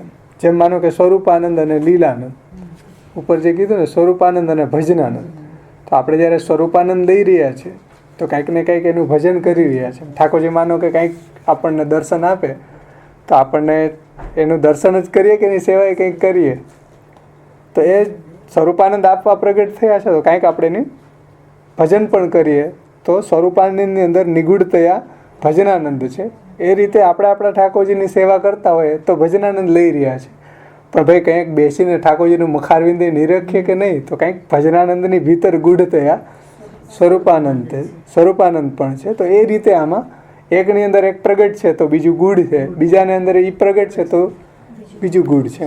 જેમ સ્વરૂપાનંદમાં ભજનાનંદ ભજ સેવાયામાં, તો સ્વરૂપાનંદમાં ભજનાનંદ ગૂઢ છે, એવી રીતના ભજનાનંદમાં સ્વરૂપાનંદ ગૂઢ છે. એવી જ રીતના આ બધાને એકબીજા જોડકા અહીંયા બતાવ્યા છે ને. પેલું બતાવ્યું છે કે સ્વરૂપાનંદ અને લીલાનંદ, તો સ્વરૂપાનંદ અને લીલાનંદ કથા ગુણગાનની પ્રણાલીથી લીલાનંદ પ્રગટ થશે, સેવાની પ્રણાલીથી સ્વરૂપાનંદ પ્રગટ થશે. પણ સ્વરૂપાનંદની અંદર ગૂઢતયા લીલાનંદ રહેલો છે અને લીલાનંદની અંદર ગૂઢતયા સ્વરૂપાનંદ રહેલો છે. કારણ કે કથા પક્ષમાં જ્યારે ભગવાન પ્રગટ થઈ જશે તો એને સ્વરૂપાનંદની પ્રાપ્તિ થઈ જશે. એવી રીતના સ્વરૂપાનંદને આનંદ લેતા લેતા કંઈક લીલાનો પણ આનંદ એને પ્રભુનો આવશે. તો કહેવાનું તાત્પર્ય એ છે કે સ્વરૂપાનંદમાં ગૂઢતયા લીલાનંદ છે, લીલાનંદમાં ગૂઢતયા સ્વરૂપાનંદ છે.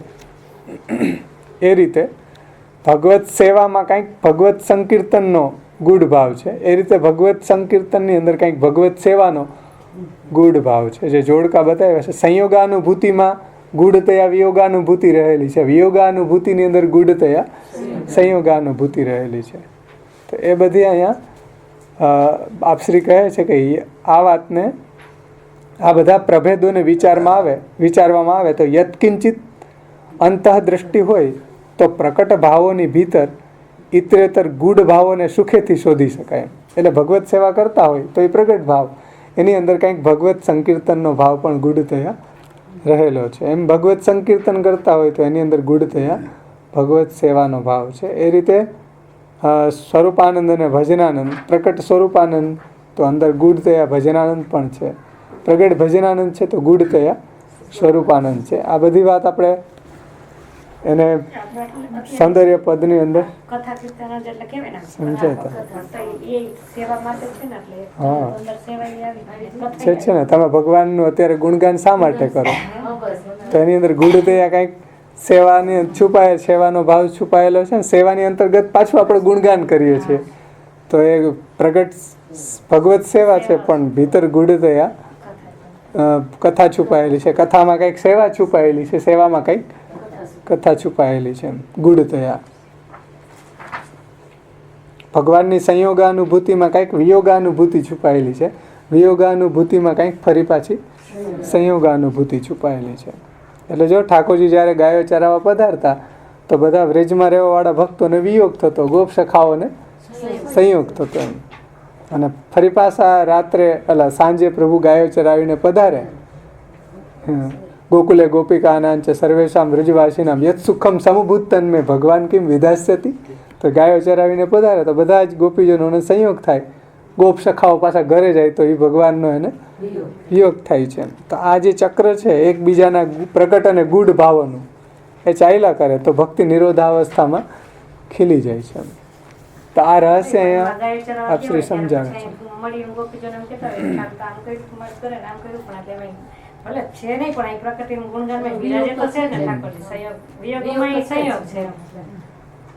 એટલે એ બે ઇતરેતર ભાવો જે છે અહીં કીધું છે કે ઇતરેતર ગૂઢ ભાવને આ પ્રભેદ વિચારવામાં આવે તો એમાં યત્કિંચિત અંતઃદ્રષ્ટિ હોય તો પ્રકટ ભાવોની ભીતર ઇતરેતર ગૂઢ ભાવને સુખેથી શોધી શકાય છે.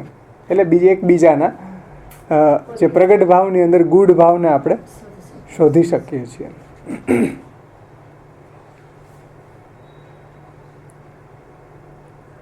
એ વાતના સ્વમાર્ગમાં ભાવુકોની વચ્ચે પોતપોતાની ભાવોની સરસ એટલે રસસભર તન્મયતાને કારણે વિલસિત થતી વિસંમતિ અથવા તો વિચારકોની વચ્ચે પોતે પોતાની રૂઢ ધારણાઓના નીરસ દુરાગ્રહને કારણે ઉછલિત થતા વિવાદ એ બંનેની વચ્ચે એક વાક્યતા શોધી શકાય છે. એટલે આ જો વાત સમજમાં આવી જશે તો પછી આપણને એમ નહીં થાય ને કે ઓલો જો હરિરાય જે વિપ્રયોગનું જ ઓલું વર્ણન કર્યું સેવાફલ વગેરેમાં તમે જુઓ કોઈએ સંયોગને પરમ ફળ માન્યું, પણ જો આ રહસ્ય સમજાઈ જશે કે ભાઈ સંયોગમાં ગુઢતયા વિયોગ છે અને વિયોગમાં ગુઢતયા સંયોગ છે, તો આનો સમન્વય કરી શકશું. જે ટીકાકારોમાં પરસ્પર અહીંયા કીધું શબ્દ વિસંમતિ એટલે એક કોઈ એને ફળ માની રહ્યું છે, કોઈક બીજાને ફળ માની રહ્યું છે ને, તો એની અંદર આપણે સમાધાન શોધી શકશું. જો આ રહસ્ય સમજાઈ જશે કે ભાઈ એકબીજામાં ઇતરેતર ભાવ ગુઢતયા નિહિત છે, તો આ રહસ્ય આપણે સમજી શકશું. એટલા કહી રહ્યા છે કે એતાવત્તા સ્વમાર્ગી ભાવુકોની વચ્ચે પોતપોતાની ભાવોની રસમય તન્મયતાને કારણે, સરસ એટલે રસમય તન્મયતાને કારણે વિલસિત થતી વિસંમતિ અથવા તો એટલે જે વિસંમતિ થાય ને કે ભાઈ એ કોને ફળ માને, સંયોગને, એક વિયોગને માને. તો આપણે સેવા ફળમાં બધાના મંતવ્યો અલગ અલગ જોયા ને, બધા ટીકાકારોના 14 ટીકાકાર છે, તો 14માંથી કેટલાના અલગ અલગ મંતવ્યો આપણે જોયા. પણ એ વાતને જો આ સમજી જાશું કે ભાઈ સંયોગમાં કોઈ જે સંયોગને ફળ માની રહ્યા છે, તો એમાં કોઈક વિયોગ રૂપે ગુઢતયા રહી રહ્યો છે, તો એ પોતાની જે સરસ ભાવનાઓ છે રસસભર, એ એંગલથી વર્ણવી રહ્યા છે. તો એ વાતને આ રીતે આપણે જો સમજશું તો એનો જે વિસંમતિ છે એ બંનેની વચ્ચે એની એક વાક્યતા આપણે શોધી શકીએ છીએ, એ વિસંમતિ વચ્ચે.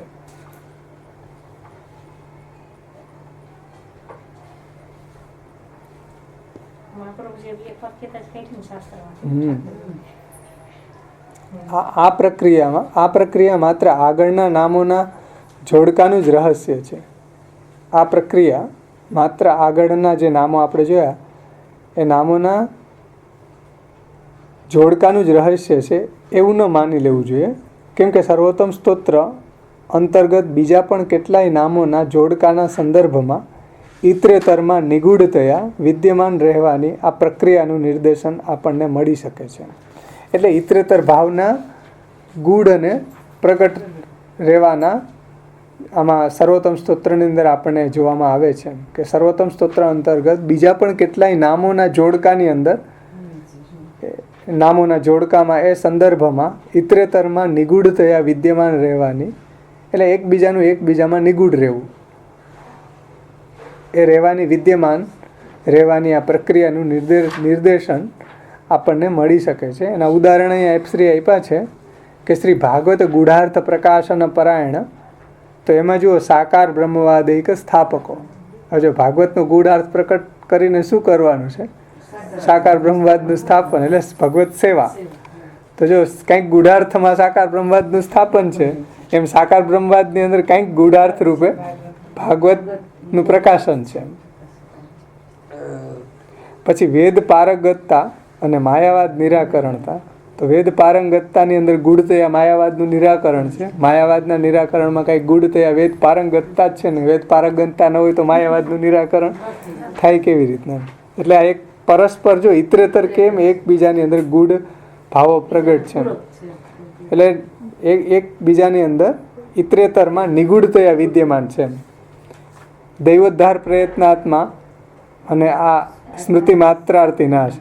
કારણ કે જો મહાપ્રભુજીના હૃદયમાં એવી દૈવોદ્ધાર પ્રયત્ન કરવાની ઈચ્છા થઈ હોય તો જ દૈવી જીવોની આરતીનો નાશ થાય ને. તો દૈવોદ્ધાર પ્રયત્નાત્મામાં ગુઢતયા આરતીના નાશક સ્મૃતિ માત્રાર્થી નાશન. એમ સ્મૃતિ માત્રાર્થી નાશનમાં કંઈક દૈવોદ્ધાર પ્રયત્નમાં નિગૂઢતયા બિરાજમાન છે. એ જ રીતે તમે જો બ્રહ્મવાદ સ્થાપક, એની સામે માયાવાદ નિરાકરતા. માયાવાદ નિરાકરણ કરીને પણ પાછું બ્રહ્મવાદનું સ્થાપન કરે છે.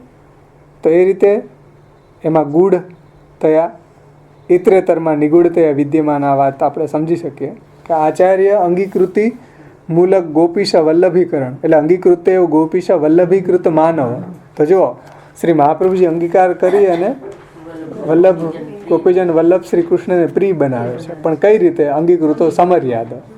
તો જો સમર્યાદ અંગીકૃતિ, તો સમર્યાદ અંગીકૃતિની અંદર કંઈક ગોપીજન વલ્લભ પ્રિયકરણ છે, કંઈક ગોપીજન વલ્લભ પ્રિયકરણની અંદર ગૂઢતયા અંગીકૃતિ છે, સમર્યાદ અંગીકૃતિ છે.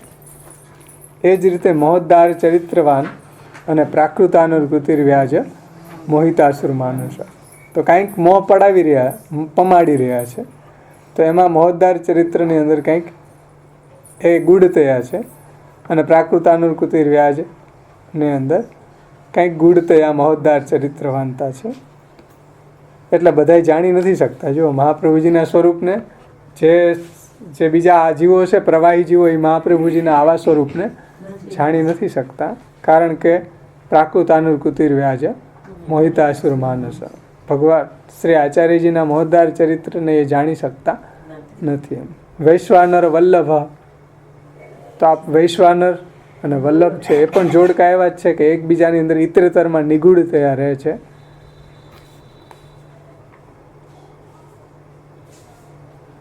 સદ્રુપતા અને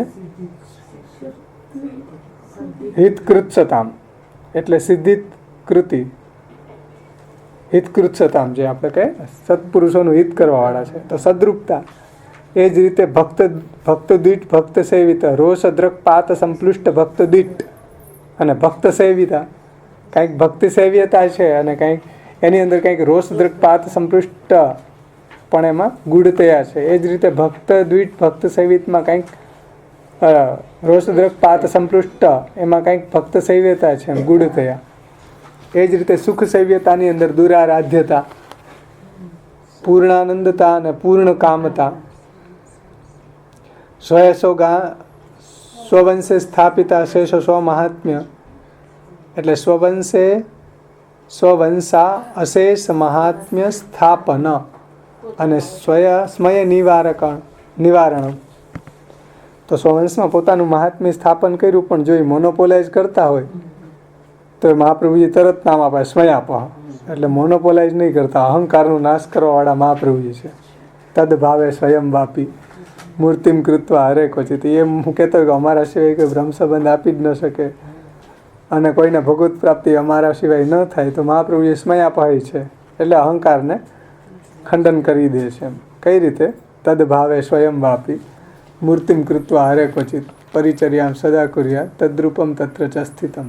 એ સ્મયાપહી છે. એ રીતે એ ભક્તિ માર્ગે સર્વમાર્ગ વૈલક્ષણ્યાનુભૂતિકૃત, એટલે ભક્તિ માર્ગ છે એ બીજા બધા માર્ગ કરતાં વિલક્ષણ છે.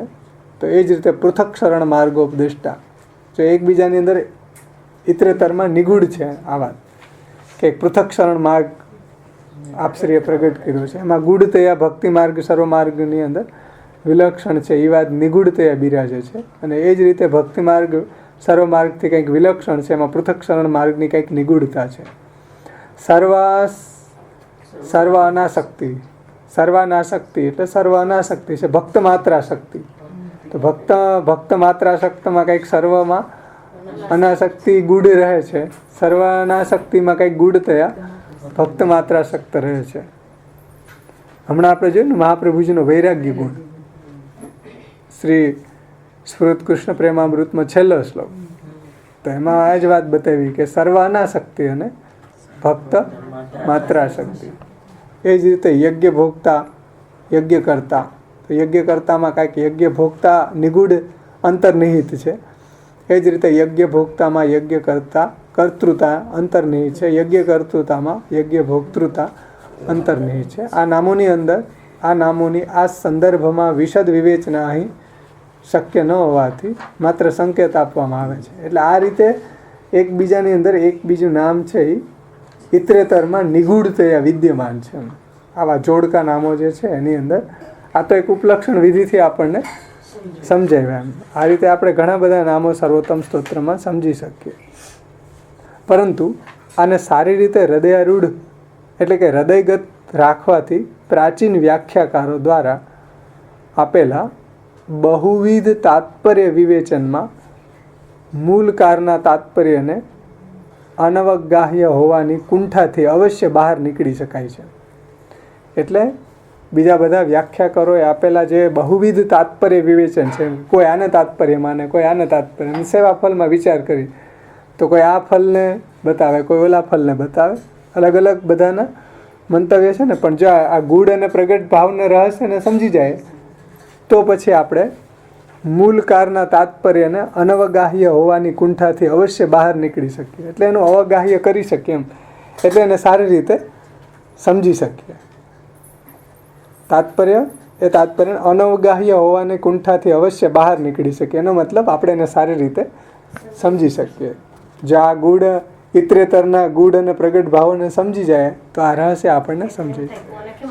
હા, હવે એમ કે ભાઈ કોઈ હરિરાયજી કેમ વિપ્રયોગ પરમફલ બતાવ્યું, બીજા ટીકાકાર જે છે એને કેમ સંયોગ પર, પણ ભાઈ સંયોગમાં કંઈક વિયોગ છુપાયેલો છે, વિયોગમાં કંઈક સંયોગ છુપાયેલો છે. તો આપણને એનું બહુ સુંદર રીતે રહસ્ય સમજી શકીએ કે ભાઈ મૂળ જે છે મહાપ્રભુજી એનું કહેવાનું એમાં તાત્પર્ય આપણે સમજી શકીએ. તો જો તાત્પર્ય વિવેચનમાં મૂલકારના તાત્પર્યનું કે ભાઈ મૂલામાં કહેવાનું શું છે આચાર્યજીનો અભિગમ, એ આપણે રહસ્ય સમજી શકીએ. બેયની અંદર કંઈક ને કંઈક ઇતરેતર જે ગૂઢ ભાવો છે. આપણે હમણાં સિદ્ધાંત રહસ્ય ગ્રંથ લીધો તો એમાં પણ આ જ વાત ઉઠી હતી કે અમારે ત્યાં ચર્ચા સભામાં આ જ વાત ઉઠી હતી કે ભગવત ધર્મ અનુરોધી સમર્પણ શ્રેષ્ઠ છે અને લૌકિક વ્યવહાર અનુરોધી સમર્પણ છે એ ક્ષુદ્ર છે. ત્યારે આ જ વાત બાવાશ્રીએ સમજાવી કે ભાઈ એવું નથી કે એ ભગવત ધર્માનુરોધી સમર્પણમાં કંઈક લૌકિક વ્યવહાર અનુરોધી સમર્પણ અંતર્નિહિત છે ગૂઢતયા, અને લૌકિક વ્યવહાર અનુરોધી સમર્પણમાં નિગૂઢતયા કંઈક ભગવત ધર્માનુરોધી સમર્પણ અંતર્નિહિત છે. તો આ રહસ્ય સમજી જાવ તો કોઈ દિવસ કોઈ પ્રોબ્લેમ ઊભી ન થાય. અને બહુ અદ્ભુત રીતે આપણે પણ એ વાતને જ્યારે સિદ્ધાંત રહસ્ય લીધું ત્યારે આમાં એની ચર્ચા આપણે કરી હતી અને આપશ્રીએ પણ બહુ અદ્ભુત રીતે એ વાતને સમજાવી છે. તો આ રહસ્ય સમજી જાય ને તો પછી એવું ન લાગે આપણને કે આ આવું જ છે ને આનું એના સિવાય બીજું હોય જ ન શકે એમ. ભગવત ધર્મનું સમર્પણ જ હોઈ શકે ને લૌકિક વ્યવહારનું હોય જ નહીં, કોઈ દિવસ ચાલે નહીં, કોઈ દી સેવા જ ન થઈ શકે, કોઈ દી સેવા જ ન થાય. એટલે બેયની એકબીજાની કોઈ એમ કે સંયોગ જ છે, વિપ્રયોગ હોય જ નહીં, કોઈ દી ચાલે જ નહીં. વિપ્રયોગ વગર સંયોગ હાલે નહીં, સંયોગ વગર વિપ્રયોગ નહીં. કારણ કે બેય દલ છે. કોઈ પણ રસ નિષ્પત્તિ ત્યારે જ થાય કે એમાં બે દલ, જેમ દાળના બે ફાડા હોય ત્યારે એક દાણો બને, એમ સંયોગ દલ અને વિયોગ દલ. એ પછી વાત્સલ્ય રસ હોય કે શ્રૃંગાર રસ હોય કે જે બી રસ લ્યો તમે, એના બે દલ છે, સંયોગ અને વિયોગ એમ. એટલે એ વાત સમજો કે કોઈ એકનો અતિરેક થઈ જાય તો પછી રસાભાસ પણ થઈ જતો હોય છે એમ. એટલે બધી જગ્યાએ આપણા સેવા પ્રકારમાં પણ જો સેવાનો અવસર અને સેવાનો અનવસર, એમાંય બે દલ છે ને, સંયોગ અને અવસરનું દલ અને અનવસરનું દલ એમ. તો બધી જગ્યાએ આ છે. છાયો અને તડકો, અત્યારે તડકો છે બધે, પાછો હમણાં છાયો આવી જશે તો બધી કંઈક છાયામાં તડકો છુપાયેલો છે, તડકામાં કંઈક છાયો છુપાયેલો, ઠંડીમાં કંઈક ઉષ્ણતા છુપાયેલી છે, ઉષ્ણતામાં કંઈક ઠંડી છુપાયેલી છે. આ બધું સાયક્લિકલ ચક્ર છે એમ. તો એકબીજામાં એક નિહિત, એકબીજાની અંદર એકબીજાનું ઇતરેતરમાં નિગૂઢતયા નિહિત હોવાની વાત છે. તો આ રહસ્ય જો આપણે સમજી જાય તો બીજા ટીકાકારોના મતોને પણ આપણે સારી રીતે સમજી શકીએ એમ. પછી આગળ કહે છે કે દોષ દ્રષ્ટિ રાખીને ભગવદ્ વાણી કે આચાર્ય વાણીમાં કોઈ એક વચનની સરખામણીમાં બીજા વચનની ઉત્તમતા વિચારવી કે બતાવવી એ ચોક્કસ અપરાધ થાય છે. પરંતુ કોઈ વચનમાં પ્રગટ થતા વિશેષ ગુણને વિશેષ આસક્તિના ભાવની રસાનુભૂતિમાં વિશેષ ચમત્કૃતિ સ્વીકારવી એ જો દોષરૂપ ન હોય તો કારણ કે કોઈને કોઈની એવી ભાવના હોય ચલો તો એના માટે એ વિશેષ છે, સમજે છે વાત. પરંતુ કોઈ વચનમાં પ્રગટ થતા વિશેષ ગુણને વિશેષ આસક્તિના ભાવની રસાનુભૂતિમાં, એટલે કોઈક વિશેષ ગુણના ભાવની રસાનુભૂતિની અંદર વિશેષ ચમત્કૃતિ સ્વીકારવી હોય તો એમાં દોષ નથી. અને એ જે દોષ ન હોય તો બાવાશ્રી એમ કહે છે કે હું એક વાત કહેવા માંગીશ. કારણ કે રસાનુભૂતિમાં હરિરાજજી એમ કહી રહ્યા છે કે ભાઈ મને વિપ્રયોગ પ્રિય છે, તો આપણે કોણ ના પાડી શકીએ. કોઈ એમ કે મને સંયોગ પ્રિય છે, તો એ કોઈક એની પર્સનલ ભાવની રસાનુભૂતિમાં આવેશમાં એને એ પ્રિય છે. એ કહી રહ્યા છે ને કે પરંતુ કોઈ વચનમાં પ્રગટ થતા વિશેષ ગુણને વિશેષ આસક્તિના ભાવની રસાનુભૂતિમાં, કે ભાઈ એમાં એની વિશેષ આસક્તિ હોય તો એની રસાનુભૂતિમાં વિશેષ ચમત્કૃતિ સ્વીકારવી, તો એ તો દોષરૂપ જો ન હોય તો બાવાશ્રી એમ કહે છે કે હું એક વાત કહેવા માગીશ કે માત્ર પ્રભુચરણની અન્ય કૃતિઓની સરખામણીમાં, પરંતુ બધા જ પુષ્ટિમાર્ગી સ્તોત્રોમાં સર્વોત્તમ સ્તોત્ર ખરેખર સર્વોત્તમ સ્તોત્ર છે. એટલે બધા સ્તોત્ર સર્વોત્તમ જ છે, પણ છતાંય અહીં કહી રહ્યા છે કે કોઈક વિશેષ ગુણને વિશેષ આસક્તિના ભાવની રસાનુભૂતિના વિશેષ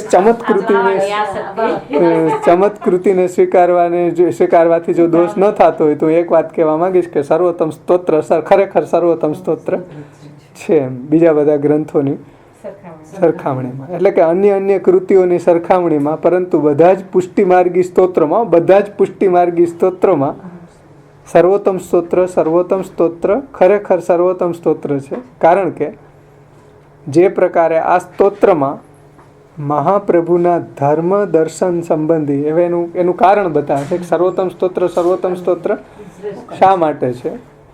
કે સર્વોત્તમ સ્તોત્રમાં આચાર્ય મહાપ્રભુના ધર્મ દર્શન સંબંધી રહસ્યોને, એટલે કે ધર્મ સંબંધી દર્શન સંબંધી રહસ્યોને એવા ગૂંથ્યા છે કે તે ખરેખર અત્યંત વિલક્ષણ છે. આને સર્વોત્તમ સ્તોત્રના તાત્પર્ય નિર્ધારક જે અંગો છે, ઉપક્રમો, ઉપસંહારો, અભ્યાસ, અપૂર્વતા, ફલશ્રુતિ, અર્થવાદ એટલે નિંદાસ્તુતિ અને તથા ઉપપત્તિ રૂપી અંગોથી વિચારણા કરવાથી સારી રીતે આ વાતને આપણે સમજી શકીએ છીએ. એટલે સર્વોત્તમ સ્તોત્ર કઈ રીતે સર્વોત્તમ સ્તોત્ર છે એ વાતને આપણે સમજી શકીશું. એટલા માટે ગ્રંથકાર કહે છે કે શ્રી આચાર્યજી શ્રી મહાપ્રભુજીની વાણી અત્યંત દુર્બોધ હોવા છતાંય તેને સુબોધ બની શકે એવા આશયથી અવબોધાર્થ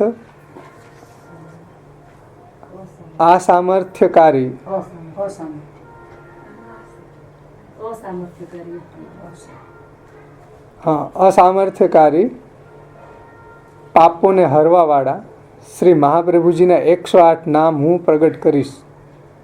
જે સર્વોત્તમ સ્તોત્રનો જો ઉપક્રમ સમજાવે છે, ઉપક્રમો ઉપસંહારો. તો ઉપક્રમ શું કહે છે કે તદુક્તમ અપી દુર્બોધમ સુબોધમ સાધ્યથા તથા તન્ના માષ્ટો તરસતમ પ્રવક્ષ્યામ્ય અખિલ અઘહૃત.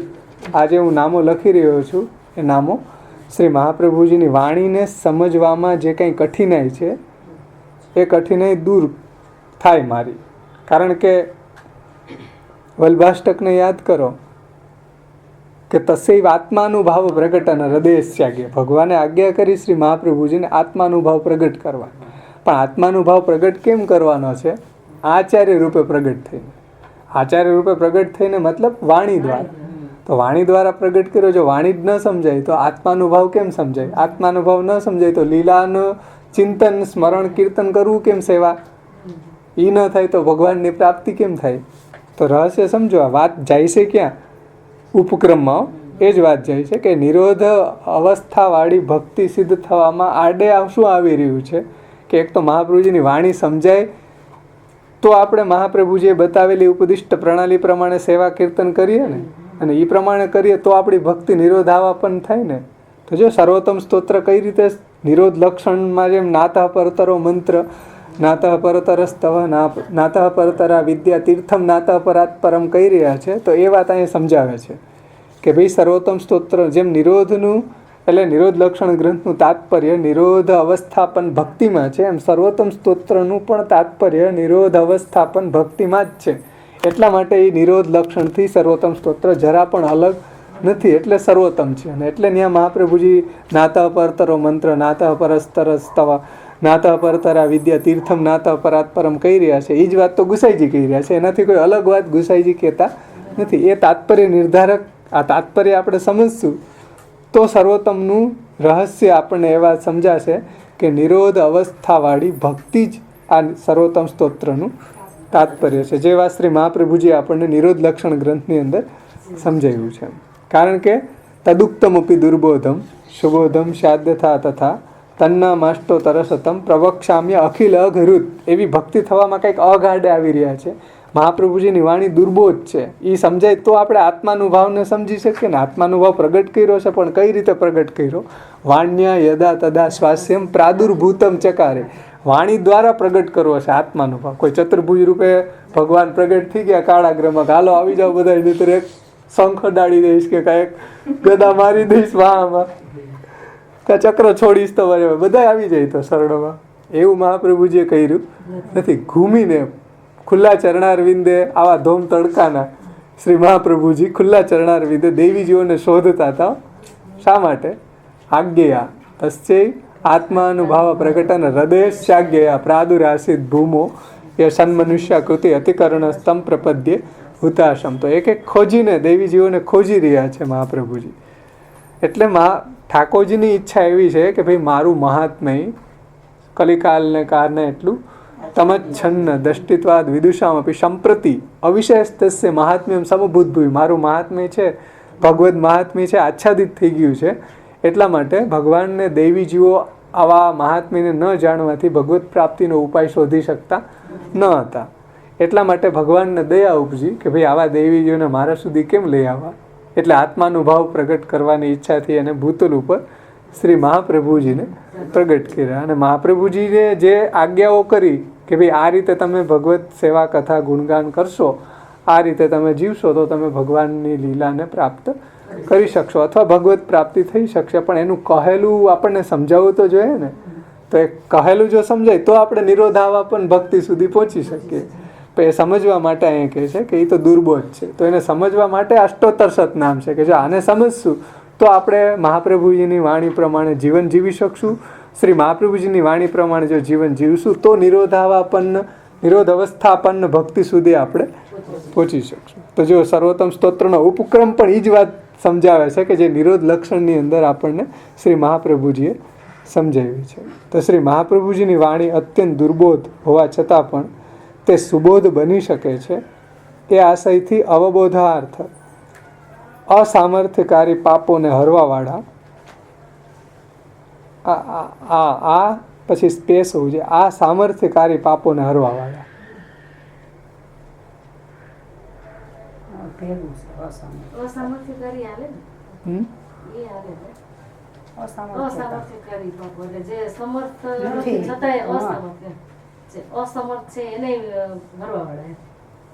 સામર્થ્ય વાળા પાપોને હરવા, માનો કે પાપોને હરવા વાળા મહાપ્રભુજીના 108 નામ છે, એને હું પ્રગટ કરી રહ્યો છું. હવે આના માટે અહીંયા આપણે બીજા હેતુથી જો પાઠ કરતા હોય, સમજો શ્રી ગુસાઈજીએ બતાવ્યું કે ભાઈ સર્વોત્તમ સ્તોત્રનો પાઠ શા માટે કરવો કે જે ભક્તિ માર્ગની અંદર આપણને જે પ્રતિબંધ આડે આવી રહ્યા છે, આપણે ભગવત ભજન કરવું છે, એમાં આડે આવતા પ્રતિબંધોને દૂર કરવા માટે. અને મહાપ્રભુજીની વાણી દુર્બોધ છે, એને સારી રીતે આપણને હૃદયંગમ કરી અને આપણે આપણા જીવનને એ પ્રમાણે જીવી શકીએ. એટલા માટે મહાપ્રભુજી આ શ્રી ગુસાઈજી આ સર્વોત્તમ સ્તોત્ર પ્રગટ કર્યું છે. તો આ રીતે ઉપક્રમો એ કીધું ને, ગ્રંથકાર એટલા માટે કહે છે કે શ્રી મહાપ્રભુજીની વાણી અત્યંત દુર્બોધ હોવા છતાંય પણ એ સુબોધ બની શકે એટલા માટે એ આશયથી અવબોધના અર્થે એ આપણને સારી રીતે સમજાય એટલા માટે એ પાપોને હરવાવાળા શ્રી મહાપ્રભુજીના 108 નામોને હું કહી રહ્યો છું.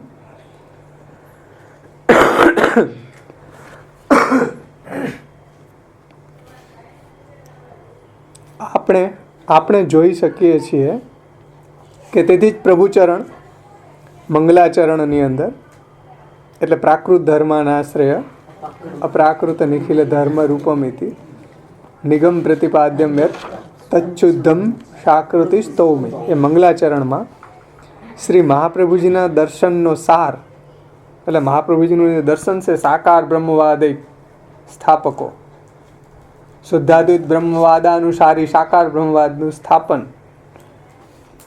તો જુઓ, શ્રી મહાપ્રભુજીના દર્શનનો સાર પહેલા શ્લોકમાં જ બતાવી દીધો ગુસાઈજીએ કે નિગમ પ્રતિપાદ્યમ યત તચ્છુદ્ધમ શાકૃતિ સ્તૌમિ. પ્રાકૃત ધર્મોથી અનાશ્રય અને અપ્રાકૃત સર્વધર્મયુક્ત નિગમની અંદર જેનું પ્રતિપાદન કર્યું છે એવું શુદ્ધ આનંદ માત્ર કરપાદ મુખોદરાદી એવું જે શુદ્ધ સાકાર સ્વરૂપ એવા ઠાકોરજીની શ્રી ગુસાઈજી પ્રથમ શ્લોકમાં સ્તુતિ કરે છે. તો તમે સમજો કે મહાપ્રભુજીના આ પહેલા શ્લોકની અંદર જ ગુસાઈજીએ શ્રી મહાપ્રભુજીના દર્શનનો સાર, દર્શન એટલે આપણું જે અલગ અલગ ધર્મ સંપ્રદાયનું દર્શન હોય ને, જેમ શુદ્ધાદ્વૈત બ્રહ્મવાદ, શંકરાચાર્યનું દર્શન શું? કેવલાદ્વૈત. રામાનુજ, માધવ એના બધાને અદ્વૈતાદ્વૈત, વિશિષ્ટાદ્વૈત. રામાનુજનું વિશિષ્ટાદ્વૈત દર્શન છે. હરેક ધર્મ સંપ્રદાયની એક ફિલોસોફી હોય. દર્શન ઇઝ ઇક્વલ ટુ ફિલોસોફી. એમ આપણી ફિલોસોફી છે શુદ્ધાદ્વૈત બ્રહ્મવાદ અનુસાર સાકાર બ્રહ્મવાદ. તો દર્શનનો મતલબ અહીંયા કંઈ બીજું ન સમજતા. હરેક ધર્મ સંપ્રદાયના એક ફંડામેન્ટલ હોય, એમ એક ફિલોસોફી હોય, એની ઉપર એની આખી ઇમારત બનાવવામાં આવે સંપ્રદાયની. એમ તો મહાપ્રભુજીના દર્શનનો સાર સર્વપ્રથમ તયા નિર્દિષ્ટ કરી રહ્યા છે. મંગલાચરણમાં જ ગુસાઈજી મહાપ્રભુજીના મહાપ્રભુજીના દર્શનનો સાર સર્વપ્રથમ તયા નિર્દિષ્ટ કરી રહ્યા છે.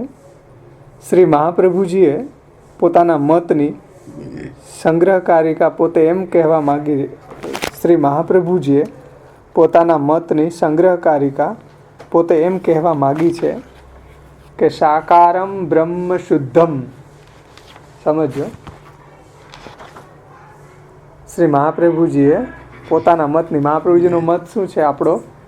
સાકાર બ્રહ્મ શુદ્ધમ હિ માયા તત્શક્તિ ઉત્તમા તયા સર્વત્ર સમૂહ સાક્ષાત ભક્તિ ચ મોચિકા. 1:7 પ્રથમ સ્કંદ 7મો અધ્યાય 4થા શ્લોકના સુબોધનિધિમાં કે સાકાર બ્રહ્મ શુદ્ધમ હિ એટલે સાકાર બ્રહ્મ છે એ નિશ્ચય શુદ્ધ છે, આનંદ માત્ર કરપાદ મુખોદરાદી છે, પ્રાકૃત ધર્માનાશ્રય અપ્રાકૃત નિખિલ ધર્મ રૂપ છે, અને માયા તત્શક્તિ ઉત્તમા અને એ ભગવાનની જ માયા એમની ઉત્તમ શક્તિ છે ભગવાનની, અને તયા સર્વત્ર સમો અને એ શક્તિ માયા દ્વારા જ, ભગવાનની શક્તિ માયા દ્વારા જ આ જગતમાં બધી જ જગ્યાએ સર્વત્ર મોહ થાય છે, અને સાક્ષાત ભક્તિ ચ મોચિકા અને એ બધા મોહમાંથી સાક્ષાત મોક્ષ કરાવનારી ભક્તિ જ છે. આ બધી માયા, આ મોહની અંદરથી આપણને મુક્ત કરવાવાળી કોણ છે? ભક્તિ છે. તો સાક્ષાત ભક્તિ ચ મોચિકા. તો જે સાકાર બ્રહ્મ શુદ્ધમ હિ એટલે સાકાર બ્રહ્મ નિશ્ચય શુદ્ધ છે, જે આમાં કીધું પ્રાકૃત ધર્માનાશ્રય અપ્રાકૃત નિખિલ ધર્મ રૂપમ ઇતિ નિગમ પ્રતિપાદ્યમ યત તચ્છુદ્ધમ સાકૃતિ સ્તૌમી. તે આપણું દર્શનનો અહીંયા બતાવી દીધી છે વાત. અને શ્રી મહાપ્રભુજીનું અહીંયા શ્રી મહાપ્રભુજી પોતે જ પોતાના શબ્દોમાં પોતાના મતની સંગ્રહકારિકા અહીંયા આપણને શ્રીમદ ભાગવતના સુબોધનિજીમાં સમજાવી છે. આ જ વાત પ્રભુચરણોએ પણ સર્વોત્તમ સ્તોત્રના મંગલાચરણ તથા અનુબંધ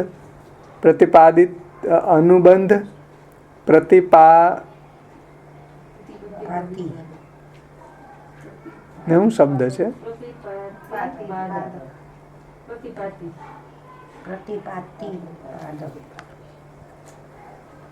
આ જ વાત પ્રભુચરણોએ પણ સર્વોત્તમ સ્તોત્રના મંગલાચરણ તથા અનુબંધ પ્રતિપાતિ પાદક શ્લોકમાં સમજાવી દીધી છે. એટલે મંગલાચરણનો શ્લોક જે આપણે જોયો ને, પ્રાકૃત ધર્માનાશ્રય, તો આ વાત શ્રી મહાપ્રભુજીનો જે મત છે ને, જે સુબોધનિજીમાં કીધો, એ જ વાત ગુસાઈજીએ પ્રભુચરણોએ મંગલાચરણમાં સર્વોત્તમ સ્તોત્રના મંગલાચરણમાં જ આપણને સમજાવી દીધો છે. અને જેમનામાં કયો એ મંગલાચરણના શ્લોકનો અર્થ જ આપ્યો છે અહીંયા. પ્રાકૃત ધર્માનાશ્રય અપ્રાકૃત નિખિલ ધર્મ રૂપમિતિ નિગમ પ્રતિપાદ્યમ યત તચ્શુદ્ધમ સાકૃતિ સ્તૌમી. એટલે જેનામાં કોઈ પણ પ્રકારનો કોઈ પ્રાકૃત ધર્મ હોતો નથી. શ્રી ઠાકોરજીની અંદર કોઈ પ્રાકૃત ધર્મ નથી. પ્રાકૃત ધર્મ એટલે પ્રકૃતિજન્ય, જેમ આપણને ભૂખ લાગે, તરસ લાગે, જે કંઈ બી આપણને પ્રકૃતિજનિત ઉત્પત્તિ જાય તે વર્ધતે વિપરિણમતે અપક્ષીય નશ્યતે, આવું બધું જે આપણામાં ભાવ વિકારો થાય, એવો ભગવાનની અંદર કોઈ પ્રાકૃત ધર્મો નથી. પરંતુ તો પ્રાકૃત ધર્મો નથી તો શું એ કઈ ધર્મ જ નથી? માયાવાદીઓની જેમ નિરાકાર નિર્ધર્મક જ છે? તો કે નહીં. અપ્રાકૃત નિખિલ ધર્મ રૂપમિતિ. બધા જ અપ્રાકૃત અલૌકિક ગુણધર્મો શ્રી ઠાકોરજીની અંદર બિરાજમાન છે. અને વેદાંત સૂત્ર, ગીતા, ભાગવત વગેરે શાસ્ત્રમાં પ્રતિપાદ્ય સાકાર તત્વની સ્તુતિ કરું છું. એટલે એવું જે ઠાકોરજીનું સ્વરૂપ છે, જે વેદાંત એટલે વેદ એટલે પૂર્વકાંડ, વેદાંત એટલે ઉપનિષદ, બ્રહ્મસૂત્ર, ગીતા અને ભાગવત વગેરે શાસ્ત્રમાં પ્રતિપાદ્ય જે સાકાર સ્વરૂપ છે પ્રભુનું, એની હું સ્તુતિ કરું છું. એમ પ્રભુચરણ ગુસાઈજી પ્રથમ શ્લોકની અંદર કહે છે. મંગલાચરણની અંદર આવા શ્રી ઠાકોરજીની સ્તુતિ કરે છે. આપણે જોઈ શકીએ છીએ કે અહીં શ્રી મહાપ્રભુજીએ કહેલી સંગ્રહકારિકા ઉપરની સાકારમ બ્રહ્મ શુદ્ધમ હિ માયા તત્શક્તિ ઉત્તમા તયા સર્વત્ર સમોહ સાક્ષાત ભક્તિશ્ચ મોચિકા. તો એ જે સંગ્રહકારિકામાં માયાના ઉત્તમ શક્તિ હોવા છતાં પણ, એટલે માયા છે એ ઉત્તમ શક્તિ છે પણ ભગવાનની છે. ભગવાનને ઢાંકી દેવા વાળી નહીં, ભગવાનથી ઉત્તમ નહીં, ભગવાનની શક્તિ. એટલે માયાના ઉત્તમ શક્તિ હોવા છતાં પણ મોહિકા હોવાનો ઉલ્લેખ સિવાય બાકી બીજી બધી વાતો સાકાર બ્રહ્મને શુદ્ધ કહીને તથા આવા બ્રહ્મની સ્તુતિરૂપા ભક્તિનો પણ અભિપ્રાય જણાવી દીધો છે. જુઓ, અહીંયા સાકાર બ્રહ્મને શુદ્ધ કહીને એવા બ્રહ્મની સ્તુતિરૂપા ભક્તિનો પણ અભિપ્રાય જણાવી દીધો. એટલે પહેલા શ્લોકમાં ભક્તિની વાત બધે સાકાર બ્રહ્મ કહી દીધું ને, તો સાકાર ક્યારે કે નહીં, જે આપણે સેવા જેની કરીએ તો એ સાકાર શબ્દથી આપણને ભક્તિની જ વાત, પાછી નિરોધાવાપન ભક્તિની જ વાત અહીંયા મંગલાચરણમાં ગુસાઈજીએ કહી દીધી છે. ખાલી શ્લોક કરી રહ્યા છે સ્તુતિનો, પણ એમાં સાકાર શબ્દ મૂકીને અહીંયા સાકાર બ્રહ્મને શુદ્ધ કહીને તથા આવી બ્રહ્મની સ્તુતિરૂપા ભક્તિનો પણ અભિપ્રાય જણાવી દીધો છે કે સાકાર બ્રહ્મને શુદ્ધ કહીને. કીધું ને, કારણ કે કૃષ્ણ શબ્દ ને બહિર્ભજન એવો મુખ્યમ શ્રી મહાપ્રભુજી શાસ્ત્રાર્થ પ્રકરણમાં કહ્યું છે. તો કૃષ્ણ શબ્દ જે સાકાર રૂપ ધારણ પ્રભુ કર્યું છે, તો સાકાર શબ્દથી શ્રી કૃષ્ણનું બહિર્ભજન જ મુખ્ય છે. તો અહીંયા જે સર્વોત્તમ સ્તોત્રમાં પ્રભુચરણ ગુસાઈજીએ સાકૃતિ સ્તૌમી કહી રહ્યા છે ને, તો એના શબ્દથી ફરી પાછું ભક્તિની જ નિર્દેશન કરી રહ્યા છે.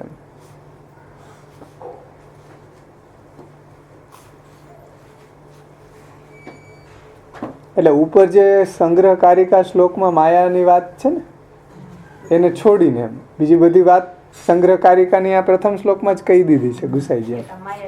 હા, એટલે માયાના ઉત્તમ શક્તિ હોવા છતાં પણ મોહિકા હોવાના ઉલ્લેખ સિવાયની બીજી બધી વાતો સાકાર બ્રહ્મને શુદ્ધ કહીને તથા આવા બ્રહ્મની સ્તુતિરૂપા ભક્તિનો, એટલે જો સાકૃતિ સ્તૌમી, તો સ્તૌમી એનો મતલબ ભક્તિ, તો બ્રહ્મની સ્તુતિરૂપા ભક્તિ, આવા ભગવાનની, આવા કૃષ્ણની સ્તુતિરૂપા ભક્તિનો પણ અભિપ્રાય પ્રથમ શ્લોકની અંદર જણાવી દીધો. એટલે ઉપક્રમમાં પણ ભક્તિનું વર્ણન છે.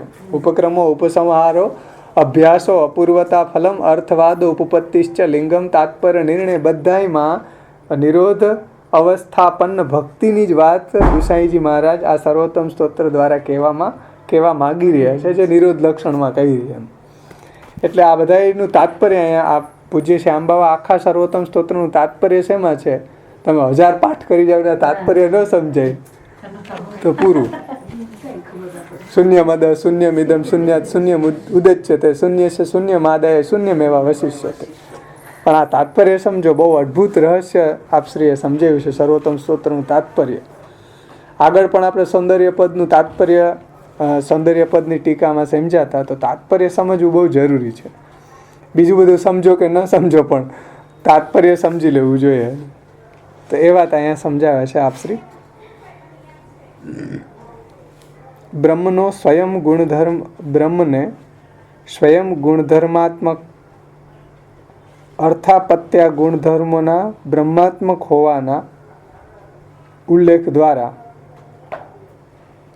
એટલે બ્રહ્મને સ્વયં ગુણધર્માત્મક અર્થાપત્યા એટલે એના ગુણધર્મના બ્રહ્માત્મ હોવાના ઉલ્લેખ દ્વારા શક્તિરૂપા માયાને સ્વયં ગુણધર્મમાં અંતર્ભાવ સ્વીકારી લીધેલો છે. એટલે બ્રહ્મના જે ગુણધર્મો છે ને, ઉપર કીધું ને, પ્રાકૃત ધર્મનાશ્રય અપ્રાકૃત નિખિલ ધર્મ રૂપમે, તો અપ્રાકૃત નિખિલ ધર્મ રૂપ છે. તો અપ્રાકૃત અલૌકિક ગુણધર્મવાળા પ્રભુ છે, તો એમાં એક ગુણ માયા પણ છે. ભગવાનની એક શક્તિ માયાના સ્વયં ગુણધર્મના અંતર્ભાવ એનો સ્વીકારી લીધો છે. સમજે છે વાત? માયાવાદીઓ શું કહે કે ભાઈ ભગવાન નિરાકાર છે, નિર્ધર્મ છે, એમાં કોઈ ગુણ નથી. પણ એવું નથી. ભગવાન છે એ સાકાર છે અને સર્વગુણ અપ્રાકૃત બધા અલૌકિક ગુણના ભંડાર છે ઠાકોરજી. એમાં માયા પણ એક ભગવાનનો ગુણધર્મ છે. અહીં શું કહે છે કે બ્રહ્મને સ્વયં ગુણધર્માત્મક અર્થાપત્યા ગુણધર્મના બ્રહ્માત્મક હોવાના, એટલે એના તાત્પર્ય રૂપે બીજા એના બધા જ ગુણધર્મ બ્રહ્માત્મક હોવાના ઉલ્લેખ દ્વારા એક શક્તિરૂપા માયાનો સ્વયં ગુણધર્મમાં અંતર્ભાવ સ્વીકારી લીધો છે. એટલે તાત્પર્ય એ છે કે બ્રહ્મના ગુણધર્મમાં એની શક્તિ માયા જે છે એ પણ એક અંતર્નિહિત છે, એ પણ એક એનો ગુણ છે. એટલા માટે અલગ રૂપે માયાનો ઉલ્લેખ પણ શક્તિ અને શક્તિમાનની વચ્ચે તાદાત્મ્યની અવધારણા ઉપર અવલંબિત ધ્વનિત થયું છે. એટલે કહેવાનું તાત્પર્ય કે ભાઈ શક્તિ અને શક્તિમાન, જેમ આપણે શક્તિમાન છીએ, આપણી કોઈ શક્તિ હોય તો આપણી સાથેનો તાદાત્મ્ય હોય ને, શક્તિ અને શક્તિમાનનું તાદાત્મ્ય હોય. જેમ તમારી પાસે કંઈક શક્તિ છે ગાડી ચલાવવાની, એમાં તમારું તાદાત્મ્ય છે કે નોખી છે, તમારું આગળ બાયણે નીકળશો ભાગશો, તો એ શક્તિ આપણી પાસે જે શક્તિ છે, જે કાંઈ પણ કલા છે, તો એનું તાત્પર્ય આપણી અંદર છે, એ આપણી સાથે એનો તાદાત્મ્ય સંબંધ હોય છે. એમ બ્રહ્મની શક્તિ છે એ માયા છે. એક બ્રહ્મની ઘણી બધી શક્તિ છે. શ્રી, ઈલા, ઉર્જા, કાંત્યા, હિરી, વિદ્યા, અવિદ્યા, પુષ્ટિ, 12 શક્તિ મહાપ્રભુ જે શાસ્ત્રાર્થ નિબંધમાં આપણને સમજાવી છે. ખાલી એ ઉપલક્ષણ, બીજી તો અસંખ્ય શક્તિ, હજારો સંખ્ય શક્તિઓ પ્રભુની છે, પણ મુખ્ય શક્તિઓ 12 છે. એમાં વિદ્યા, અવિદ્યા, તો એમાં આ માયા શક્તિ છે. માયા, પુષ્ટિ, બધી શક્તિ છે. તો ભગવાન શક્તિમાન છે, તો શક્તિ અને શક્તિમાનનો હંમેશા અભેદ એટલે તાદાત્મ્ય સંબંધ હોય છે. જેમ મોજા અને સમુદ્ર અને મોજા એની શક્તિ છે સમુદ્રની, તો એ જ રીતે બ્રહ્મની એક શક્તિ છે માયા. કારણ કે માયાવાદી શું કહે છે કે બ્રહ્મ તો નિરાકાર છે અને માયા જે છે એ તો અનાદિ છે, અને એ માયા છે એ કામધેનુ છે, એના 2 વાછડા છે, એક ભગવાન છે ને એક જીવ છે. મરી ગયા ને 2 એના વાછડા બની ગયા. તો કારણ કે માયા શ્રેષ્ઠ હાવી થઈ ગઈ કે ભાઈ માયાના કારણે માયા સબલ ઈશ્વર જે દેખાય, તમે જેને આનંદ માત્ર પર કરપાદ મુખોદરાદી કહ્યો, એ તો બહુ માયા સબલ ઈશ્વર છે. કારણ કે બ્રહ્મનું વિદ્યામાં પડેલું પ્રતિબિંબ છે એ માયા સબલ ઈશ્વર છે ને એણે આ જગત બનાવ્યું છે, એમ માયાવાદીઓ કહે છે. એટલે એ બધું મિથ્યા છે. પણ એવું નથી. માયા તો ભગવાનની શક્તિ છે. શક્તિમાન ભગવાન છે, માયા એની શક્તિ છે. એટલે અલગ રૂપે માયાનો અનુલ્લેખ પણ શક્તિ અને શક્તિમાનની વચ્ચે તાદાત્મ્યની અવધારણા ઉપર અવલંબિત ધ્વનિત થયું છે અહીંયા. કે ભાઈ એનો અલગ રૂપે ઉલ્લેખ નથી કર્યો એમ. અહીં જો ઉપર જે કીધું ને મહાપ્રભુજી કર્યો, સાક્ષાત તત્ર સર્વત્ર સમૂહ સાક્ષાત ભક્તિ ચ મોચિકા અને માયા તત્શક્તિ ઉત્તમા, એમ જે કીધું, પણ ગુસાઈજી અહીંયાને અભેદ રૂપે વર્ણન કરી દીધી છે. એટલે કે અલગ રૂપે માયાનો ઉલ્લેખ પણ અનુલ્લેખ, એટલે ઉલ્લેખ કર્યો નથી એમ, પણ શક્તિ અને શક્તિમાનની વચ્ચે તાદાત્મ્યની અવધારણા ઉપર અવલંબિત ધ્વનિત થઈ રહ્યું છે. સાકાર બ્રહ્મને શુદ્ધ કહેવા માત્રથી બ્રહ્મના માયિક આકારનું વ્યાવર્તન પણ સિદ્ધ થઈ જવાના કારણે પ્રભુચરણ ગુસાઈજી એનો ઉલ્લેખ કરવાનું આવશ્યક નથી માનતા. એટલે ઉપર જે મહાપ્રભુજી ઉલ્લેખ કર્યો ને કે સાકાર બ્રહ્મ શુદ્ધમ હિ માયા તત્શક્તિ ઉત્તમા, પણ અહીંયા ગુસાઈજી એને ઉલ્લેખ શા માટે નથી કર્યો? તો કે તત્શુદ્ધમ સાકૃતિ સ્તોમીમાં એ રહસ્ય સમજાવી દીધું કે ભાઈ તત્શુદ્ધમ એટલે સમજો કે સાકાર બ્રહ્મને શુદ્ધ કહેવા માત્રથી તત્ શુદ્ધમ સાકૃતિ સ્તૌમી, તો શુદ્ધ કહેવા માત્રથી બ્રહ્મના માયિક આકારનું, એટલે માયિક આકાર નથી, એમાં શુદ્ધ છે. એ આકાર જે બ્રહ્મે લીધો છે એ કેવો છે? માયિક આકાર નથી. કારણ કે માયાવાદીઓ માયિક આકાર માને છે, એટલા માટે અહીંયા જે એની ઓપોઝિટ વાત આપણા ટીકાકાર શું કામ આ વાત સમજાવે છે? કારણ કે એ લોકો એમ માને છે કે બ્રહ્મનું એટલે ઈશ્વર જે ચરણ છે, મુખ છે, જેના અંગો છે, દ્વાદશ અંગો, જેમ ભાગવતની અંદર ભગવાનના શ્રી અંગોનું વર્ણન છે. આપણે ઠાકોરજીની જે સેવા કરીએ તો એના જે અંગો છે, હાથ, પગ, મુખ, ઉદર, નેત્ર, કર્ણ, આ બધું શું છે? આ બધું માયિક છે. એમ માયાવાદીઓ કરે છે, કહે છે કે ભાઈ આ અંગો જે દેખાય છે એ તો પ્રતિબિંબ માયા બ્રહ્મનું, નિરાકાર બ્રહ્મનું વિદ્યામાં પડેલું પ્રતિબિંબ માયા સબલ ઈશ્વર છે, જેને આપણે ઐશ્વર્ય, વીર્ય, યશ, શ્રી, જ્ઞાન, વાન, ભગવાન કહીએ, એને માયાવાદીઓ માયા સબલ ઈશ્વર કહે છે. એટલે અહીં ગુસાઈજીને એ માયા, અહીં ઉપર જે મહાપ્રભુજી કીધું માયા તત્શક્તિ ઉત્તમા, એવું અહીંયા ગુસાઈજીએ નથી કીધું, પણ તત્શુદ્ધમ સાકૃતિ સ્તૌમીથી ને આ વાત કઈ જ દીધી છે કે ભાઈ ભગવાનનું રૂપ કોઈ માયા સબલ ઈશ્વર નથી, પણ શુદ્ધ છે, શુદ્ધ સાકાર છે. કોઈ માયા સબલ ઈશ્વર જે માયાવાદીઓ જેમ માને છે એવું આ નથી. એટલે એ જે મહાપ્રભુજી જે વાત કરી જે છે ઉપર, એ વાત અહીંયા અંતર્નિહિત જ છે ગુસાઈજીએ પ્રથમ શ્લોકમાં એમ. એટલે અલગ રૂપે માયાનો ઉલ્લેખ પણ શક્તિ અને શક્તિમાનની વચ્ચે તાદાત્મ્યની અવધારણા ઉપર અવલંબિત ધ્વનિત થયું છે. સાકાર શુદ્ધને, સાકાર બ્રહ્મને શુદ્ધ કહેવા માત્રથી બ્રહ્મના માયિક આકારનું વ્યાવર્તન પણ સિદ્ધ થાય છે. વ્યાવર્તન થવું એટલે દૂર થવું. એટલે બ્રહ્મનો કોઈ માયિક આકાર નથી એમ. એટલે માયિક આકારનું વ્યાવર્તન કરી દીધું ને, શુદ્ધ તત્શુદ્ધમ સાકૃતિ સ્તૌમી શબ્દથી માયિક આકારનું વ્યાવર્તન કરી દીધું. ભાઈ બ્રહ્મનો આકાર, એટલે ભગવાનનો આકાર કોઈ માયિક નથી એમ. બ્રહ્મનો આકાર માયિક નથી, પણ એ નેચરલી છે, એવું જ છે, એવું જ છે. સાકાર જે સ્વરૂપ છે કૃષ્ણનું એ એવું જ છે, કોઈ માયિક આકાર નથી. અને સાકાર જ છે. પુષ્ટિ માર્ગીઓ માટે કૃષ્ણનું સ્વરૂપ તો સાકાર જ છે. મૂળ રૂપ પુરાણ પુરુષો વિષ્ણુ પુરુષોત્તમ ઉચ્યતે, જે યસ્માત ક્ષરમતિ તોહમ અક્ષરાદપી ચોત્તમ યથોસ્મી લોકે વેદે ચ પ્રથિત પુરુષોત્તમ, એ સાકાર જ છે. નિરાકાર તો એક એનો ધર્મ છે, અક્ષર બ્રહ્મ તો એક એનો ધર્મ છે, સાકાર સ્વરૂપ છે. તો અહીંયા એ વાતનું શ્રી પ્રભુચરણ ગુસાઈજીએ તત્શુદ્ધમ સાકૃતિ સ્તૌમી કહીને બ્રહ્મના માયિક આકારનું વ્યાવર્તન પણ સિદ્ધ થઈ જવાના કારણે પ્રભુચરણ ગુસાઈજીએ એનો ઉલ્લેખ કરવાનો આવશ્યક નથી માન્યો. એટલે ઉપર જે મહાપ્રભુજી કીધું માયા તત્શક્તિ ઉત્તમા, તો એનો ઉલ્લેખ અહીંયા નથી કર્યો, પણ અંતર્નિહિત રીતે કરી દીધો છે. તત્શુદ્ધમ સાકૃતિ સ્તૌમી કહીને એ વાત તો કહી જ દીધી છે એમ. શ્રી મહાપ્રભુજીનો મત તો ઉપર જે કીધો છે એ જ સમજાવી દીધો છે પ્રથમ શ્લોકમાં પ્રભુચરણ ગુસાઈજીએ.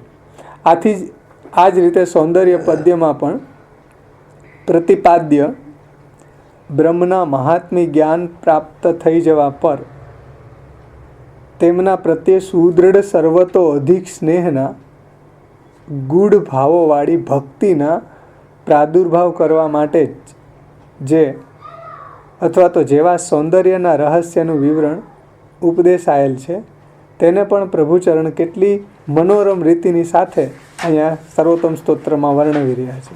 તો જો સર્વોત્તમ સ્તોત્રનું તાત્પર્ય શેમાં છે? મહાત્મ્ય જ્ઞાન પૂર્વ સુદૃઢ સર્વતો અધિક સ્નેહ ભક્તિમાં, એટલે નિરોધ અવસ્થાપન ભક્તિમાં સૌંદર્ય પદનું તાત્પર્ય છે. જે વાત એટલે જ આપણે થોડુંક આગળ રિવિઝનના રૂપમાં એટલે જ લીધું કે ભાઈ જેમ નિરોધ લક્ષણનું તાત્પર્ય નિરોધ અવસ્થાપન ભક્તિમાં છે, એમ સૌંદર્ય પદનું તાત્પર્ય પણ મહાત્મ્ય જ્ઞાન પૂર્વ સુદૃઢ સર્વતો અધિક સ્નેહવાળી ભક્તિ, જે નિરોધ અવસ્થાપન ભક્તિ છે એમાં જ છે. તો જુઓ, સૌંદર્ય પદ્યમાં પ્રતિપાદ્ય બ્રહ્મના મહાત્મ્ય જ્ઞાન પ્રાપ્ત થઈ જવા પર તેના પ્રત્યે સુદૃઢ સર્વતો અધિક સ્નેહના ગૂઢ ભાવોવાળી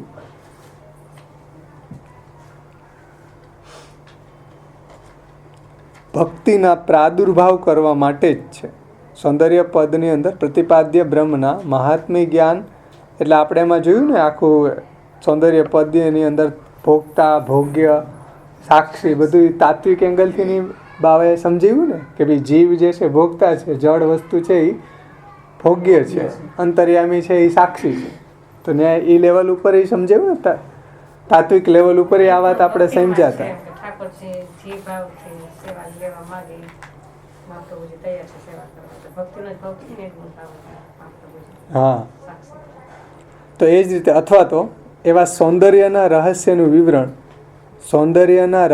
વિવરણ આપણે જોયું હતું કે સૌંદર્ય પદ બીજ છે અને એના જ વિસ્તાર રૂપે શ્રી વલ્ભાષ્ટક, સ્ફુરત કૃષ્ણ પ્રેમામૃત અને સર્વોત્તમ સ્તોત્ર છે. અને એટલું જ નહીં પણ શ્રી મહાપ્રભુજીના જેટલા બી ગ્રંથો છે એ બધાનું મૂળ જે છે, બીજ છે, એ સૌંદર્ય પદ છે.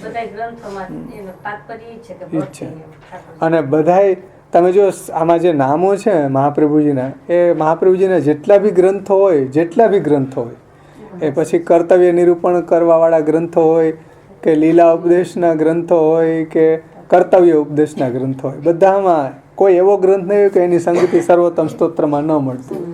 ટોટલી મહાપ્રભુજીના ગ્રંથોને તમે સર્વોત્તમની સાથે એને સમજીને ત્યાં જે ઉપદેશની મુદ્રામાં હોય એ નામ મુદ્રામાં છે.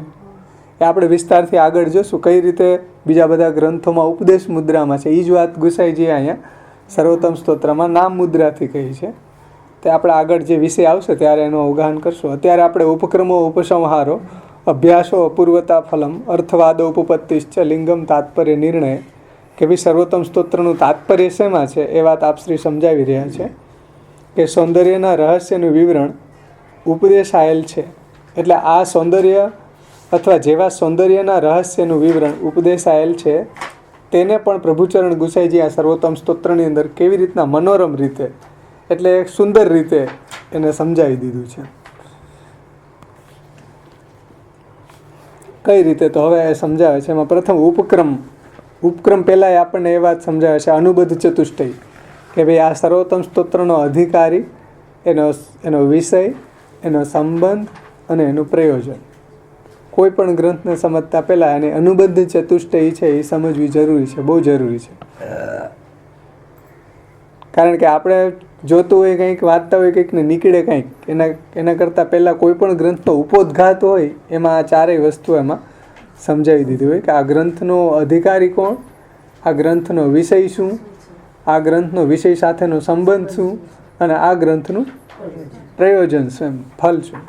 તો એ બધું અનુબંધ ચતુષ્ટયમાં સમજાવી દીધું હોય. તો પ્રથમ આપશ્રી એ વાત સમજાવે છે કે કલિકાલ તમચ્છન્ન દષ્ટિત્વાદ વિદુષામપી સંપ્રતિ અવિષય તસ્ય મહાત્મ્યમ સમભૂત ભુવિ. એટલે કલિકાલના અંધકારને કારણે તમચ્છન્ન એટલે કલિકાલના અંધકારને કારણે વિદ્વાનો હતા એની દૃષ્ટિ પણ એવી ઢંકાઈ ગઈ હતી. એટલે ભગવાનનું મહાત્મ્ય વિદ્વાનો પણ જાણી શકતા ન હતા. એટલે સંપ્રતિ અવિષય તસ્ય મહાત્મ્યમ સમભૂત ભુવિ. ભુવિ ઉપર અત્યારે શ્રી ઠાકોરજીનું મહાત્મ્ય છે એ આચ્છાદિત થઈ ગયું, અપરિચિત થઈ ગયું. ત્યારે ઠાકોરજીને વિચાર આવ્યો કે ભાઈ મારા દેવીજીઓને પણ મારું મહાત્મ્ય નથી સમજાતું, તો મારે શરણે કેમ આવશે, મારી સેવા કેમ કરશે, અને મારી સેવા અને શરણાગતિ ભક્તિ નહીં કરે તો પછી મારી લીલામાં આવશે કેમ. એટલે દયા ઉપજી. એટલે દયા નિજ મહાત્મ્યમ કરીશન પ્રગટમ હરિ. હરિ છે ને, એટલે ભક્તોના દુઃખને હરવાવાળા હરિ છે, એટલે એને દયા ઉપજી. એટલે દયા નિજ મહાત્મ્યમ કરીશન. એટલે ભગવાને વિચાર કર્યો કે મારે મારું મહાત્મ્ય પ્રગટ કરવું છે. કેવી રીતના કરવું, તો કે વાણી દ્વારા કરવું છે, આચાર્ય દ્વારા કરવું છે. તો વાણ્ય યદા તદા શ્વાસ્યમ પ્રાદુર્ભૂતમ ચકારી. તો વાણી દ્વારા કરવું હોય તો મુખ પ્રગટ થાય તો જ થાય. તો ઠાકોરજીએ પોતાના મુખારવિંદરૂપ શ્રી આચાર્યજી મહાપ્રભુને ભૂતલ ઉપર પ્રગટ કર્યા. શા માટે? વાણી દ્વારા ઠાકોરજીનું મહાત્મ્ય પ્રગટ કરવા માટે. હવે આપણે મહાપ્રભુજીની વાણી જ ક્રાઇટેરિયા છે. ઠાકોરજીના મહાત્મ્યને સમજવામાં, ઠાકોરજી સુધી પહોંચવામાં, ઠાકોરજીની સેવા કરવામાં મહાપ્રભુજીની વાણી જ ક્રાઇટેરિયા છે. તો વાણીને જ ન પકડીએ તો ઠાકોરજી સુધી પહોંચી શકીએ નહીં. ફરી પાછી ઠાકોરજીની ચિંતા થઈ જાય, ભાઈ મારું મહાત્મ્ય પ્રગટ કરવા મહાપ્રભુજીને મોકલ્યા ને એનું તો તમે માનતા નથી, તો હવે ઘેરે જાઓ. હવે તો મારે તમને મારી પાસે લઈ આવવાનું કામ શું? મેં જેને મારું મહાત્મ્ય પ્રગટ કરવા માટે મોકલ્યા એમાં જ તમને ઇન્ટરેસ્ટ નથી, તો જવા જ દો ને ઠાકોરજી કે નૌકા કિનારે 84 લાખમાં ફર્યા કરો. આસુરીઓની માપનના મૂઢા જન્મની મામ અપ્રાપ્ય કોંતે તતો યંતિ અધમામ ગતિ, જાઓ અધમ ગતિને પ્રાપ્ત કરો. પછી મહાપ્રભુજીને જો સમજવા નથી, મહાપ્રભુજીની વાણીને સમજવી નથી, તો પછી તમને મારું મહાત્મ્ય કેવી રીતના સમજાશે? કારણ કે પ્રભુની ઈચ્છા એવી છે કે ભાઈ મારું મહાત્મ્ય વાણી દ્વારા પ્રગટ થાય. અવતાર લીલામાં પ્રભુની ઈચ્છા એવી હતી કે મેં એવું રૂપ પ્રગટ કર્યું કે બધા પ્રભુના રૂપને અંદર એવા આસક્ત થઈ જાય, નિરુદ્ધ થઈ જાય પ્રભુના નામ, રૂપ, ગુણ, લીલામાં, કે બધોનો ભગવાનમાં નિરુદ્ધ થઈ જાય. પ્રભુએ રૂપ જ એવું પ્રગટ કર્યું કે ભાઈ બધા ગોપીજનોને, યશોદામાને સયા સનાટના લાપ, ખાતા પીતા જાગતા સૂતા બેસતા પ્રભુની જ યાદ આવ્યા કરે. તો ત્યારે રૂપ અવતાર દશાયંતુ ઉદ્ધૃતિ રૂપ દર્શનાથ, અવતાર દશામાં તો ઠાકોરજી રૂપ દ્વારા બધાનો ઉદ્ધાર કરે છે. ઉદ્ધાર એટલે પોતાની પ્રાપ્તિ. અને અનવતાર દશામાં તો એ નામાત્મક ગ્રંથે સદાસાનમ સદોદ્ધૃતિ, અનવતાર દશામાં તો એનું નામાત્મક જે ગ્રંથો છે એના દ્વારા જ ઠાકોરજીની પ્રાપ્તિ થાય છે. એમાં અહીંયા ગુસાઈજી કહે છે, હું નથી કહેતો, કારણ કે ઠાકોરજીએ હા ત્યારે એવી જ રીતના હતું મહાપ્રભુજીની પ્રગટ અવસ્થામાં.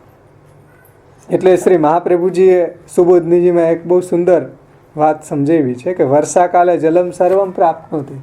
વર્ષાકાલ હોય તો બધા જગ્યાએ જલ ઉપલબ્ધ હોય એમ, પણ જ્યારે વર્ષાકાલ ન હોય, એટલે વર્ષાકાલ હોય ત્યારે જલ બધી જગ્યાએ પ્રાપ્ત હોય, પણ વર્ષાકાલ ન હોય ત્યારે બધું સાધનો જોઈએ એમ. એમ જ્યારે ભગવાનની પ્રગટ અવસ્થા હોય ત્યારે વર્ષાકાલ હતો એમ, ત્યારે કોઈ સાધનો કરે, કોઈ સાધનો કાંઈ ન કરે તોય ભગવાનની પ્રાપ્તિ એને થઈ જાય. કે અહન્યાપૂર્તમ નિશિશયાનમ અતિશ્રમેણ લોકમ વિકુંઠમ ઉપનિષ્યતિ ગોકુલમ સ્વમ, કે દિવસે કામમાં વ્યસ્ત અને રાત્રે ઘસઘસાટ ઊંઘતા એવા બધા વ્રજવાસીઓને ઠાકોરજી વૈકુંઠમાં લઈ જશે એમ. તો ત્યારે કોઈ સાધનની એને આવશ્યકતા નથી, કારણ કે અવતાર કાલ હતો. એટલે તમે એનો વદાણ ન કરો. જો વ્રજ ભક્તોએ કંઈ ગ્રંથો વાંચ્યા હતા? અરે વાંચ્યા નથી ભાઈ. ત્યારે ચોમાસું હતું, બધી જ જગ્યાએ ધારોડી થતી હતી, આમ ડોલ ભરી જ દેવા, બેરલ ટાંકા ભરાઈ જાય નીચેના હજારો લીટરના, ઓવરફ્લો થઈ જતા હતા. ભાઈ ભગવાનની અવતાર દશા હતી ત્યારે. અનવતાર દશાની અંદર તો બોરિંગ કરવો પડે, ટાંકા મંગાવવા પડે, બધું જ કરવું પડે. તો ત્યારે બધા નદી, તળાવ, ડીપવેલ, પછી મોટર, બધું જ જોઈએ એમ. એમ અનવતાર દશામાં પ્રભુની જ ઈચ્છા એવી છે કે મારું મહાત્મય પુષ્ટિ ભક્તો વાણી દ્વારા સમજીને, મારું મહાત્મયને વાણી દ્વારા, મહાપ્રભુજી દ્વારા સમજીને મારા સુધી પહોંચે, એવી ઈચ્છા પ્રભુને છે અનવતાર દશામાં. એટલે અવતાર દશાયાંતુ ઉદ્ધૃતિ રૂપ દર્શનાથ, એટલે અવતાર દશા વરસાદ કાલ જેવી અવતાર દશા છે. અત્યારે જે વર્ષાકાલ ન હોય તો અનવતાર દશા છે વરસાદની. એમ આપણે પણ અત્યારે મહાપ્રભુજીએ બતાવેલી વાણી પ્રમાણે જો ચાલીએ તો પછી પ્રભુ સુધી પહોંચી શકીએ. એટલે અહીંયા કહે છે કે વાણ્યા યદા તદા સ્વાસ્યમ પ્રાદુર્ભૂતમ ચકારી. પ્રભુ હરિ છે એટલે એને દૈવી જીવોને પોતાનું મહાત્મ્ય સમજાવવા માટે, વાણી દ્વારા સમજાવવા માટે પોતાના મુખારવિંદ રૂપ શ્રી મહાપ્રભુજીને ભૂતલ ઉપર પ્રગટ કર્યા. અને આ સ્તોત્રના ઋષિ કોણ છે? તો કઈ ઋષિ તો અગ્નિકુમાર છે, એટલે પ્રભુચરણ શ્રી ગુસાઈજી છે. અને ઋષિ અગ્નિકુમારસ્તુ નામ છંદો જગત્યશો. અને આ સર્વોત્તમ સ્તોત્રનો જે જગત પ્રસિદ્ધ છંદ અનુષ્ટુપ જે આપણે હમણાં પાઠ કર્યો. પછી શ્રી કૃષ્ણાસ્યમ દેવતા છે, આ સ્તોત્રના દેવતા છે કૃષ્ણના મુખારવિંદ રૂપ શ્રી મહાપ્રભુજી. આ સ્તોત્રના દેવતા છે કારણ કે સર્વોત્તમ સ્તોત્ર મહાપ્રભુજીના નામોનું વર્ણન કરવામાં આવે છે. તો આ સ્તોત્રના દેવતા સાક્ષાત શ્રી મહાપ્રભુજી છે, જે કૃષ્ણના મુખારવિંદ રૂપ છે. અને બીજમ કારુણિક પ્રભુ, અને આનું બીજ હોય તો એ કારુણિક પ્રભુ છે ઠાકોરજી, કારણ કે એને દયા ઉપજીને દેવી જીવોને અહીંયા પહોંચાડવા છે. તો એનો બીજ છે સર્વોત્તમ સ્તોત્રનું, એ કારુણિક પ્રભુ છે. અને એનો વિનિયોગ બતાવે છે કે ભાઈ વિનિયોગ ક્યાં કરવાનો, વિનિયોગ ક્યાં કરવો એ બતાવે છે. કોઈ ચિંતાને દૂર કરવા, કે છોકરી નથી મળતી, ધન નથી મળતું, છોકરા નથી થતા, એમાંનો વિનિયોગ નથી કરવાનો. વિનિયોગ શેમાં કરવાનો છે?